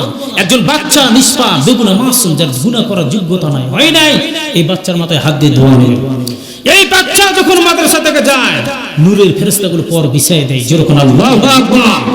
এই বাচ্চা, তাদের হাতের গুনাহ নেই, চোখের গুনাহ নেই, জবানের গুনাহ নেই, গুনগুন করে কোরআন তেলাওয়াত করে মাদ্রাসার মধ্যে। এই বাচ্চা যখন আপনার আমার জন্য দোয়া করবে, নিশ্চয়ই জমিন থেকে দোয়াটা কবুল করবেন। 7টা আসমান ভিড় করে আমার আল্লাহ। জোরে কোন সুবহানাল্লাহ, আরেকবার জোরে কোন সুবহানাল্লাহ। সম্মানিত ভাইরা আমার, এবার দেখেন সন্তানের কত দাম। আজকে তো আমাদের এলাকার মধ্যে, পুরা বাংলার জমিনের মধ্যে আমি ঘুরলাম, পোরশা থানা ঐতিহ্যবাহী নওগাঁ জেলা পোরশা থানা, এমন কোন জেলা নাই পোরশা থানাকে চেনে না। আল্লাহু আকবার। সকলেই চেনে। আর পোরশা থানা সব আলেম ওলামা প্রত্যেকটা জেলায় থানার মধ্যে যে চাকরির মধ্যে ভর্তি। আল্লাহু আকবার। এই যে দেখা হলো পাবনা সদরে চাকরি করে আপনার এলাকার শহরদের একজন হুজুর দেখা হলো, যাইব 17 তারিখের আমার মাহফিল। এবার দেখো পঞ্চগড় থেকে স্টেজ থেকে নামায় গেলাম, একজন হুজুর বলে, হুজুর আসসালামু আলাইকুম। ওয়ালাইকুম সালাম। সিন বলে না, দেখিনি কোনোদিন তোমার। বলে আমার বাড়ি আমদা, পঞ্চগড়। আমদা বলে হ্যাঁ। কতদিন হলো? বলে 12 বছর পর্যন্ত আমি মাদ্রাসার খেদমত করতেছি। আল্লাহু আকবার। এই যে আমাদের একটা গর্ব, এই যে আমাদের একটা সুনাম, এই বাংলার জমিনের মধ্যে পোরশা এলাকা নওগাঁ জেলার মানুষ শান্ত শিষ্ট, আর এদের মধ্যে চিটারি বাটপাড়ি কিন্তু খুব কম। কথাগণ ঠিক কিনা? ওরাই বলে, হুজুর আপনার এলাকা আমরা ধান কাটতে যাই, কামলা দেওয়ার জন্য যাই, তবে দেখি অবলা সরল, এত সরল সাদা সিধা মানুষ আপনারা, তবে এটা সৌভাগ্য এমনি হয় না। বড় বড় চট্টগ্রামের আলেম ওলামা তারা কদম রাখছে, পোরশা এলাকার জমির দাম আমার মালিক বাড়িয়ে দিয়েছে। মাদাখানুল ইসলাম বাড়ায়, চট্টগ্রাম ইসলামের দ্বার প্রান্ত বাড়ায়, প্রথম নম্বর ইসলাম ঢুকছে চট্টগ্রাম দিয়ে। আল্লাহু আকবার। যেরকম ঢুকছে মাদাকুল ইসলাম অর্থাৎ দ্বার প্রান্ত, ইসলামের দ্বার প্রান্ত বাংলাদেশের চট্টগ্রাম ওদিক দিয়ে ঢুকছে। সৈকত, সমুদ্র সৈকত, নৌকার মধ্যে দাওয়াতের মেহনতের কাজ কিন্তু আগেই চলছে। আস্তে আস্তে চট্টগ্রাম, কুমিল্লা, ফেনী, ভোলা এদিক দিয়ে কিন্তু আসছে। আপনারা বলতে পারবেন আমাদের এলাকার মধ্যে যত বড় মসজিদ মাদ্রাসা ছিল সবগুলো হুজুর কুমিল্লার, কথা কোন ঠিক কিনা? 22 বছর 40 বছর ধরে কেউ বিয়ে করছে, বাচ্চা কাচ্চা, এখানে নাগরিকতা সার্টিফিকেট হয়ে গিয়েছে, ঠিক কিনা যেরকম? কারণ কি বলে, একটা মুরগি যদি জব করে ভয়ে কেউ জব করে না। আমার জীবনে ছোট থেকে ছাত্র জীবন আমরা দেখছি কত মুরগি জব করে দিলাম। বলে তুমি পারবা না? বলে না, মুসলমান কেন মুরগি জব করতে পারে না? একটা মুরগি জবাই করতে মহিলারাও পারে, কিন্তু আসলে তুমি কেন পারো না? এটা কোনো ফ্যাক্টর না, শুধু হুজুর দ্বারা জবাই করবে। রক আছে 3টা, এটার মধ্যে মাসলা আছে, যদি সঠিক হয় তোমার মুরগিটা জবাই করা হালাল হয়ে যাইবে। তাহলে এই জিনিসগুলো আমরা জানাই নিলাম। এরপরে দেখো তারা আল্লাহ তাদের ওসিলার মাধ্যম দিয়ে কিন্তু আমাদের চোখটা ফুটেই দিছে, কথা কোন ঠিক কিনা? তারা 40 বছর, 50 বছর, 60 বছর, 20 বছর থেকে আমাদের বাচ্চা কাচ্চাকে লেখাপড়া করে, মাদ্রাসা চালে, মসজিদ চালে। এরপর আমাদের এলাকার লোক মাশাআল্লাহ ভালো সম্মান, বছরে তারা 2বার বাসায় যাইতো, তাদের উপযুক্ত সম্মান দিয়ে যাইতেন, আবার আসতেন। মারা গেছে এখান থেকে কয়েক ট্রাক মানুষ বাস ভাড়া করে নিয়ে যে মাটি পর্যন্ত দিয়ে আসছে। মহব্বতটা কি জিনিস, জোরে কোন আল্লাহু আকবার, আরেকবার জোরে কোন আল্লাহু আকবার। সম্মানিত ভাইরা আমার, এবার আমি শেষ করে দেব, অল্প কথা শেষ করে দেব, ফিনিশিং দিয়ে আমি শেষ করে দিব। আল্লাহ যেন আমাদের তৌফিক দান করে, জোরে বলে আল্লাহুম্মা আমিন। কি কষ্ট হচ্ছে আপনাদের? প্রথম রাত একটু অজগুলো শোনেন, কথাগুলো শোনেন, দিলের কানে আত্মার নিয়তে শুনবেন। কারণ আল্লাহ পাক যেন আমাদেরকে কথাগুলো শুনে নয়, কথাগুলো শুনে তদ অনুযায়ী আমল করে আমার জিন্দেগি তৈরি করে যেন কবরে যাওয়ার তৌফিক দান করে। কোনো সম্পদ চাই না, কোনো হায়াত চাই না। কিসের হায়াত? আপনাকে 100 বছর হায়াত দিলে হায়াতের মধ্যে পবিত্র হায়াত যদি না হয় কোনো দাম নেই। দোয়া করবেন, আল্লাহ তুমি ওনাকে হায়াতে তৈয়বা দান করে দেন, জোরে কোন আল্লাহু আকবার। ওনার জন্য দোয়া করুন, মাশাআল্লাহ, দোয়া করুন, জাযাকাল্লাহ। কেউ যদি বলে আসি, বলে আলহামদুলিল্লাহ। এই সমস্ত সুন্নত তরিকায় ভাষা কথা আপনি, আমি এবং আপনার আমার সন্তানগুলো শিখাইব এবং নিজে জানবো, কথা বলেন ঠিক কিনা?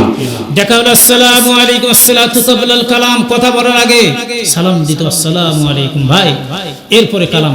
কথা বলতে বলি আপনি কেমন আছেন? বল ভালো, বাসা সব ভালো আছে? আলহামদুলিল্লাহ ভালো আছে। তোয়ান, তাকে কিছু খাওয়াইলেন, আপ্যায়ন করালেন। কিয়াম শব্দ অর্থ হলো দাঁড়া। লোকটা যখন চলে যাবে তখন তো দাঁড়াবে, কথা বলেন, দাঁড়াবে না? এই লোকটা যখন দাঁড়ালো তার সালাম, কালাম, তোয়াম, কিয়াম 4টা জিনিস যখন দাঁড়ায় গেল, কমপক্ষে হলো মেহমানকে 40 কদম অর্থাৎ 40 ধাপ তার একটু আগায় দিবে। আল্লাহু আকবার। তাহলে এই জিনিসগুলো বলে ভাই আসি, বলে ফি আমানিল্লাহ, আবার দেখা হবে। এই জিনিসগুলো বাচ্চাদেরকে শেখাতে হবে। কারণ আপনার আমার সন্তানকে এই কথাগুলো যদি না শেখায়, আমি যদি পাশ্চাত্যের দেশে সব যদি কৃষ্টি কালচার, ইহুদি নাসারাগুলো টাটা বাই বাই, এরপরে পুতুল, এরপরে বিভিন্ন রকমের ভাষাগুলো যদি কালচার করে, এই বাচ্চাগুলো যদি কালচার করে বাসাতে, তাহলে আপনার আমার ভাষার পরিবেশ নষ্ট হয়ে বাসার মধ্যে জাহান্নামের আগুনগুলো ঢুকবে, কথা বলেন ঠিক কিনা? ঠিক কিনা? আজকে একটা লজেন্স যদি কিনতে যাই, বলে একটা পুতুল ফ্রি। ফ্রি কেন দেয়? একটা পুতুল তৈরি করতে গেলে যে প্লাস্টিকের বানাইছে আপনি জানেন? একটা চকলেট কিনতে গেলে একটা নায়িকার ছবি ফ্রি কেন দেবে? একটা আরেকটা চকলেট কিনলে একটা নায়িকার ছবি ফ্রি। আর আপনি আমি ছবি প্রিন্ট করতে গেলে 1 কপি 2 কপি ছবি বের করলে 50 টাকা নেন। আর ওই বেটা একবার স্ট্যাম্প না, পাসপোর্ট না, একবার পুরো বড় ছবিটা বলে 2 টাকা মাত্র দাম, 5 টাকা দাম, 10 টাকাই ধরলাম। তাহলে কোথায় 50 আর কোথায় 10? বুঝতে হবে আপনার আমার ইমানটাকে লুটপাট করার জন্য তারা পায়ে তারা চালাচ্ছে, কথা বলেন ঠিক কিনা? কথা বলেন ঠিক কিনা? আমাদের শিক্ষার যে কারুকালাম, যে কার্যকলাপ আমরা সব তো দেখতেছি। আমাদের প্রজন্ম ভবিষ্যৎ কি যে হবে আল্লাহই ভালো জানে। অর্থাৎ এরা যোগ্য কোনো শিক্ষক আলেম তখন হতে পারবে না, হবে শুধুমাত্র পোল্ট্রি মুরগি। পোল্ট্রি বুঝুন তো আপনারা, যে 3 মাসের ভিতরে এমন পুরা রকম খাওয়া দিয়ে না শীতও সইতে পারে না, গরমও সইতে পারে না। বেশি শীত হলে এমন ভাবে কাঁপা শুরু করে মরে শেষ করে। হুজুর খারাপের মুরগি 20,000 মুরগি মরে শেষ। অতিরিক্ত গরম হলে ফ্যান দেওয়া হয়, অতিরিক্ত কারেন্টের খরচ, এখন তো আমার পয়সা ভালো খুব একটা আসবে না, লাভজনক ব্যবসা হয় না। আর যেগুলো আমরা দেশি মুরগি, এগুলো সারাদিন পুরা পশ্চিম পাড়া দক্ষিণ পাড়া খায় খেয়ে আসে, বলে না বাসাতে কোনো খাওয়া নাই, দেখবেন আলহামদুলিল্লাহ ভালোই আছে, আল্লাহর রহমতে, কথা বলেন ঠিক কিনা? তাহলে আমাদের কারিকুলাম যদি এরকম হয়, এবারে পড়লো পাস, না পড়লো পাস, ত্রিভুজ চিহ্ন, ভোজ চিহ্ন, কি চিহ্নগুলো দিয়েছে, এই জিনিসগুলো যখন আমাদের ভিতরে আসবে তখন সেই সন্তানটা আসছে। বিজ্ঞান কি বলে, যে গাছ নিচ থেকে ছাঁটাই করে আস্তে আস্তে আস্তে আস্তে বড় হয়। শেখ সাদি রহমাতুল্লাহ আলাইহি ওই বিজ্ঞানের সঙ্গে ওনার একটা শেরের একটা প্রমাণ আছে, সব কথা বলি। বলে যেই গাছ যত লম্বা হয়ে বাড়িয়ে যায় ওই গাছের মাথা অতি তাড়াতাড়ি ভেঙে যায়। কথা বলেন ঠিক কিনা? আবার খুব হাই না লো নাই, লো যদি হয় তাহলে যদি আবার লো গাছ মানে ছোট্ট, এগুলো ছাগল খাইয়ে ফেলায়। মিডিয়াম সাইজ, মিডিয়াম পন্থা তুমি অবলম্বন করবা। যেই গাছটাকে বিজ্ঞান বলে ছেটে ছেটে ছেটে ছেটে আস্তে করে বড় করা হয়, এই গাছটা হয় শক্তিশালী, বড় ধরনের বাতাস ওই গাছটাকে ভাঙতে পারে না। আল্লাহু আকবার। তাহলে আমাদের সন্তান প্রজন্মগুলো আস্তে আস্তে আস্তে আস্তে শিখবে, জানবে, মানবে, এর শাসন করা হবে। এই সন্তানটা তখন সুশিক্ষা অর্জন করে সন্তান অটোমেটিক্যালি ভালো মানের একজন টিচার হবে। কথা বলেন ঠিক কিনা? আজকে কিছুদিন আগে নিউজ দেখলাম যে আপনার এই 30 জন মুজাহিদকে ফিলিস্তিনে হাত পা বাঁধা অবস্থায় একটা ভাঙ্গা স্তূপ থেকে তাকে উঠায় রাখা হয়েছে। লাশটা পচে গলে কতদিন আগে মারছে, পুরা বিল্ডিংটা ধসে পড়ে এরপর পরিকল্পিতভাবে হাত পা বেঁধে তাকে মারা হয়েছে বোমা নিক্ষেপ করে। নাউজুবিল্লাহ। আজকে বাংলার জমিনের মধ্যে ফিলিস্তিনের পক্ষে কথা বললে বলে না, কিছু ইসরায়েলের পক্ষে টাকার বিনিময়ে নাস্তিকেরা বাংলার জমিনে কথা বলে। কথা বলেন ঠিক কিনা? কথা বলেন ঠিক কিনা? সুতরাং আপনার আমার সন্তানকে আমরা নাস্তিক বানাইতে চাই না, পুতুল কিনে দিব না আমরা। সন্তান কান্দ কি হয়েছে? আপনার সন্তানকে বেশি মহব্বত করেন আল্লাহর চাইতে না? অসম্ভব। আপনার আমার সন্তান আপনি যেন মহব্বত করেন তার চাইতে কোটি কোটি গুণ মহব্বত করে আমার আল্লাহ। জোরে কোন সুবহানাল্লাহ। হ্যাঁ, সন্তান কাঁদতেছে, পুতুল নিবে বলে না বাবা, এ বাবু এগুলো কেন নিবা?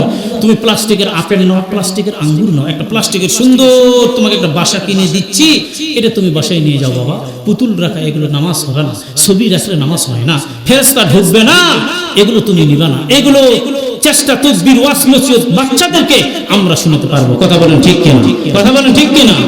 সুতরাং এই সন্তানগুলো যখন দুনিয়া ভুলে আল্লাহ ওয়ালা হবে, মসজিদ মুখী হবে, এই সন্তানের দ্বারা সামনেতে কিছু ভালোর কিছু আমাদের আশা করা যায়। কথা বলেন ঠিক কিনা? আল্লাহ কবুল করুক। জোরে বলে আল্লাহুম্মা আমিন। আরেকবার জোরে বলে আল্লাহুম্মা আমিন।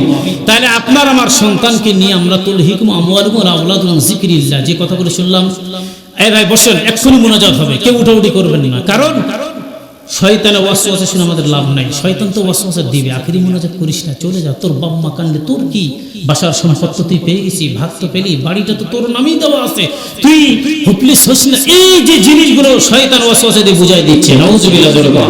আমরা আখেরি মোনাজাত কমপ্লিট করে আল্লাহ তাআলা আমাদেরকে সহি সালামত বাসা পর্যন্ত পৌঁছার তৌফিক দান করুক। জোরে বলে আল্লাহুম্মা আমিন। আরেকবার জোরে বলে আল্লাহুম্মা আমিন। আমরা যারা যারা দাঁড়িয়েছি ভিতরে চলে আসি, যারা দাঁড়িয়েছি বসে পড়ি, আর আমরা ইখলাস নিয়ে সুন্দরভাবে একাগ্রচিত্তে আল্লাহর কাছে দোয়া করব। আল্লাহ, এটা জীবনের শেষ রাত, শেষ দেখা হয়ে যেতে পারে, তুমি কবুল করে আমার বাবা মা যারা চলে গেছে দুনিয়া থেকে, আল্লাহ তাদের কবরখানা তুমি চিরজীবনে তোর শান্তির বাগান, জান্নাতের বাগান বানিয়ে দাও। কারণ যে আব্বা আম্মার টাকা নিয়ে আজকে আমরা টাকাওয়ালা, চাকরি দিয়েছে, আব্বা আম্মার সুখ শান্তিতে ভোগ বিলাসে থাকতে পারবে, আমরা চলে গেল। এরা চায় না সন্তানের চাকরির টাকা নিয়ে আমি ভোগ বিলাসে থাকবো। বাবা মা চায় আমরা মেহনত করে কষ্ট করলাম, মাথার ঘাম পায়ে ফেললাম, তোর টাকা তুই নিবি, তুই বিলাসিতা অর্জন করবি, তোর কাছে আমরা একটা জিনিস চাই, সেটা হলো দোয়া।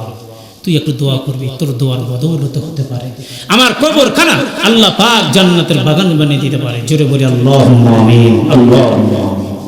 তাহলে আমরা সকলে আস্তাগফিরুল্লাহ বলি, সকলে একটা আস্তাগফিরুল্লাহ।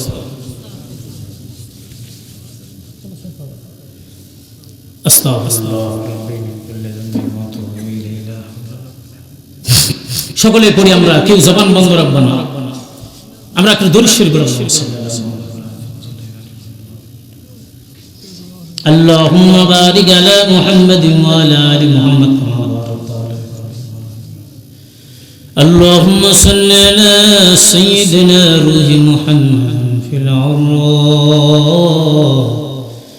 وعلى جسد محمد في العزساء وعلى قبر محمد في القبور. الحمد لله رب العالمين.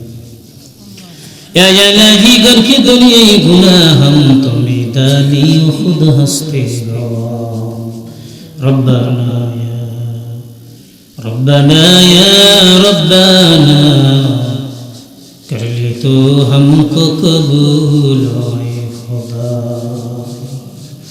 मौत का सिन कुल्लु नफ्सिन शारिम कब्र बैतिन कुल्लु नफ्सिन दाखिल हर घड़ी देने की तू तैयार है जो ना मांगे उससे तू बेजार है या अल्लाह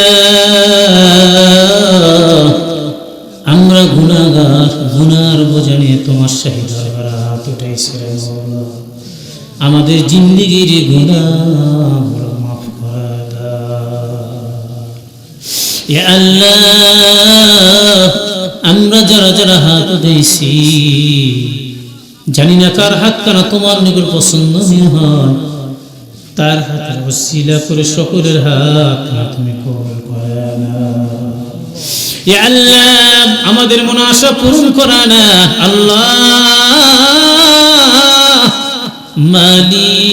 মালিক জানি না আমাদের মধ্যে কেউ অসুস্থ আবার বাসার মধ্যে কেউ অসুস্থ মেডিকেলের বেডের মধ্যে কেউ অসুস্থ অবস্থায় মা মা বলে চিৎকার মেরে কাঁদতেছে আল্লাহ এ আল্লাহ তুমি সকলকে কামেল শিফা পরিপূর্ণ সুস্থতা দান করায়া দাও কোন ডাক্তারের কাছে যাব মাওলা তুমি ছাড়া আমাদের আর কোন বড় ডাক্তার নাই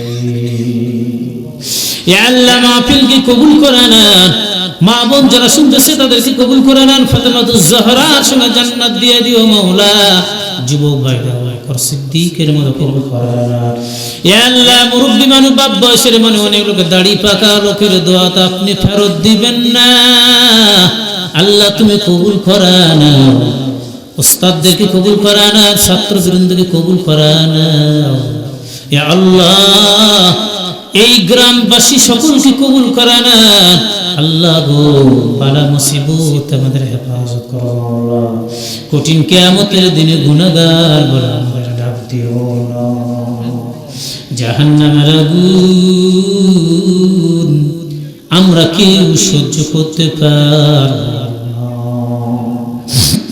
বান্দা যখন জাহান্নামে আল্লাহ জ্বলিবে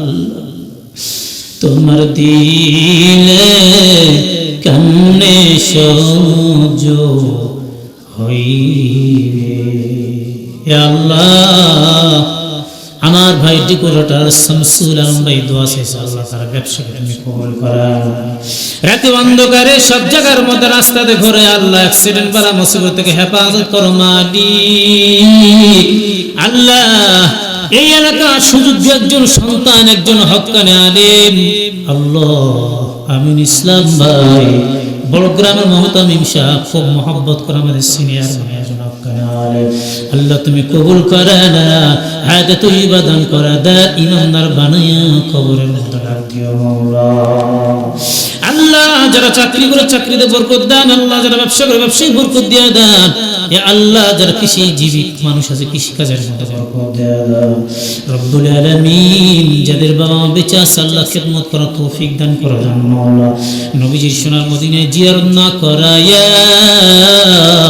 খাঁটি মুসলমান না বানায়া কবরের মধ্যে আমাদের ডাক দিও না মালিক ও আল্লাহ তোমার নবীকে জীবনে কোনোদিন আমরা দেখি নাই আবু জেহেল দেখলো আবু লাহাব তোমার সাইবা দুই চোখ দিয়ে দেখলো কিন্তু ঈমান আনলো না কত জুলুম কত নির্যাতন তারা করলো মাওলা তবে আমরা তোমার নবীকে দেখি না ও আল্লাহ জীবনে একবার হলো স্বপ্নের মাধ্যম দিয়ে তোমার নবীকে দেখা করার সুযোগ করে দাও ইয়া আল্লাহ মালিক আমাদের যাদের মা নাই যাদের বাবা নাই অন্ধকার কবর মাটির নিচে এতিমের মতো আমাদের হাতের দিকে তাকায় আছে আল্লাহ এই যে গভীর রাত দরজার মধ্যে যে ডাক দেই মা মা বনিয়া, ওই জনক দুঃখিনী মা ঘুমাই নাই সন্তানের জন্য জেগে থাকে। আল্লাহ দৌড়ে এসে দরজাখানা খুলিয়ে দেয়, সন্তানকে রিসিভ করায় নিয়ে যে দেখে মা আমাদের জন্য ভাবে প্রহরী বলতেছে। কত সুন্দর মধুমাখা ডাক, মা বলে ডাক দাঁড়া দিতে পারি নাই রে মৌলা, চলে গেছে মা। ওই মারিন কেউ তো আমরা শোধ করতে পারবো না, কিয়ামত পর্যন্ত হায়া যদি পেয়ে গায়ে চামড়া দিয়ে জুতা বাঁধে, এরপর মারিন আমরা শোধ করতে পারবো না। এ আল্লাহ, ওই বাবা কত কষ্ট করেছে রে মালিক, আমরা অনেক সময় অসুস্থ, ডাক্তার বাসার মধ্যে নিয়ে গেছে, বুকের মধ্যে জড়ায় ধরে ডাক্তারের কাছে নিয়ে গেছে। চিকিৎসা কমপ্লিট, আবার বুকের মধ্যে জড়ায় নিয়ে চলে আসলো বাসা দিকে। সন্তান প্রশ্ন করে আব্বা ওটা কি? বলে ওটা পাখি। এইটা কি? বলে গাভী। একটার পর একটা প্রশ্ন করছে, এরপরে বাবার রাগ করে ধমক দিয়ে কোনোদিন সন্তানের গালের মধ্যে আঘাত করে নাই। আল্লাহ, ওই বাবা চলে গেছে, ওই জনম দুঃখিনী মা দুনিয়ার মায়া ত্যাগ করে খাটের মধ্যে মায়ের কথা মনে শোকেজের দিক তাকায় দেখি কত সুন্দর সুন্দর কাপ পিরিচ গিলাসে রেখে রাখছে ওই মা। পানি খায় আর ডাক দে বলি মা তুমি নাই, তোমার হাতের কিনা গিলাস সিরিকিটা আমার বড় আঘাত দেয় রে মা। আল্লাহ, কবরে তো যাইতে পারি না। ওই মা বলে সন্তান নাই, দোয়া কর তোর দোয়ার বদৌলতে আমার কবরখানা জান্নাতের বাগান বানায় দিবে আমার মালিক আল্লাহ। বাপ কান্দে মাও কান্দে কবরেতে শুয়ে,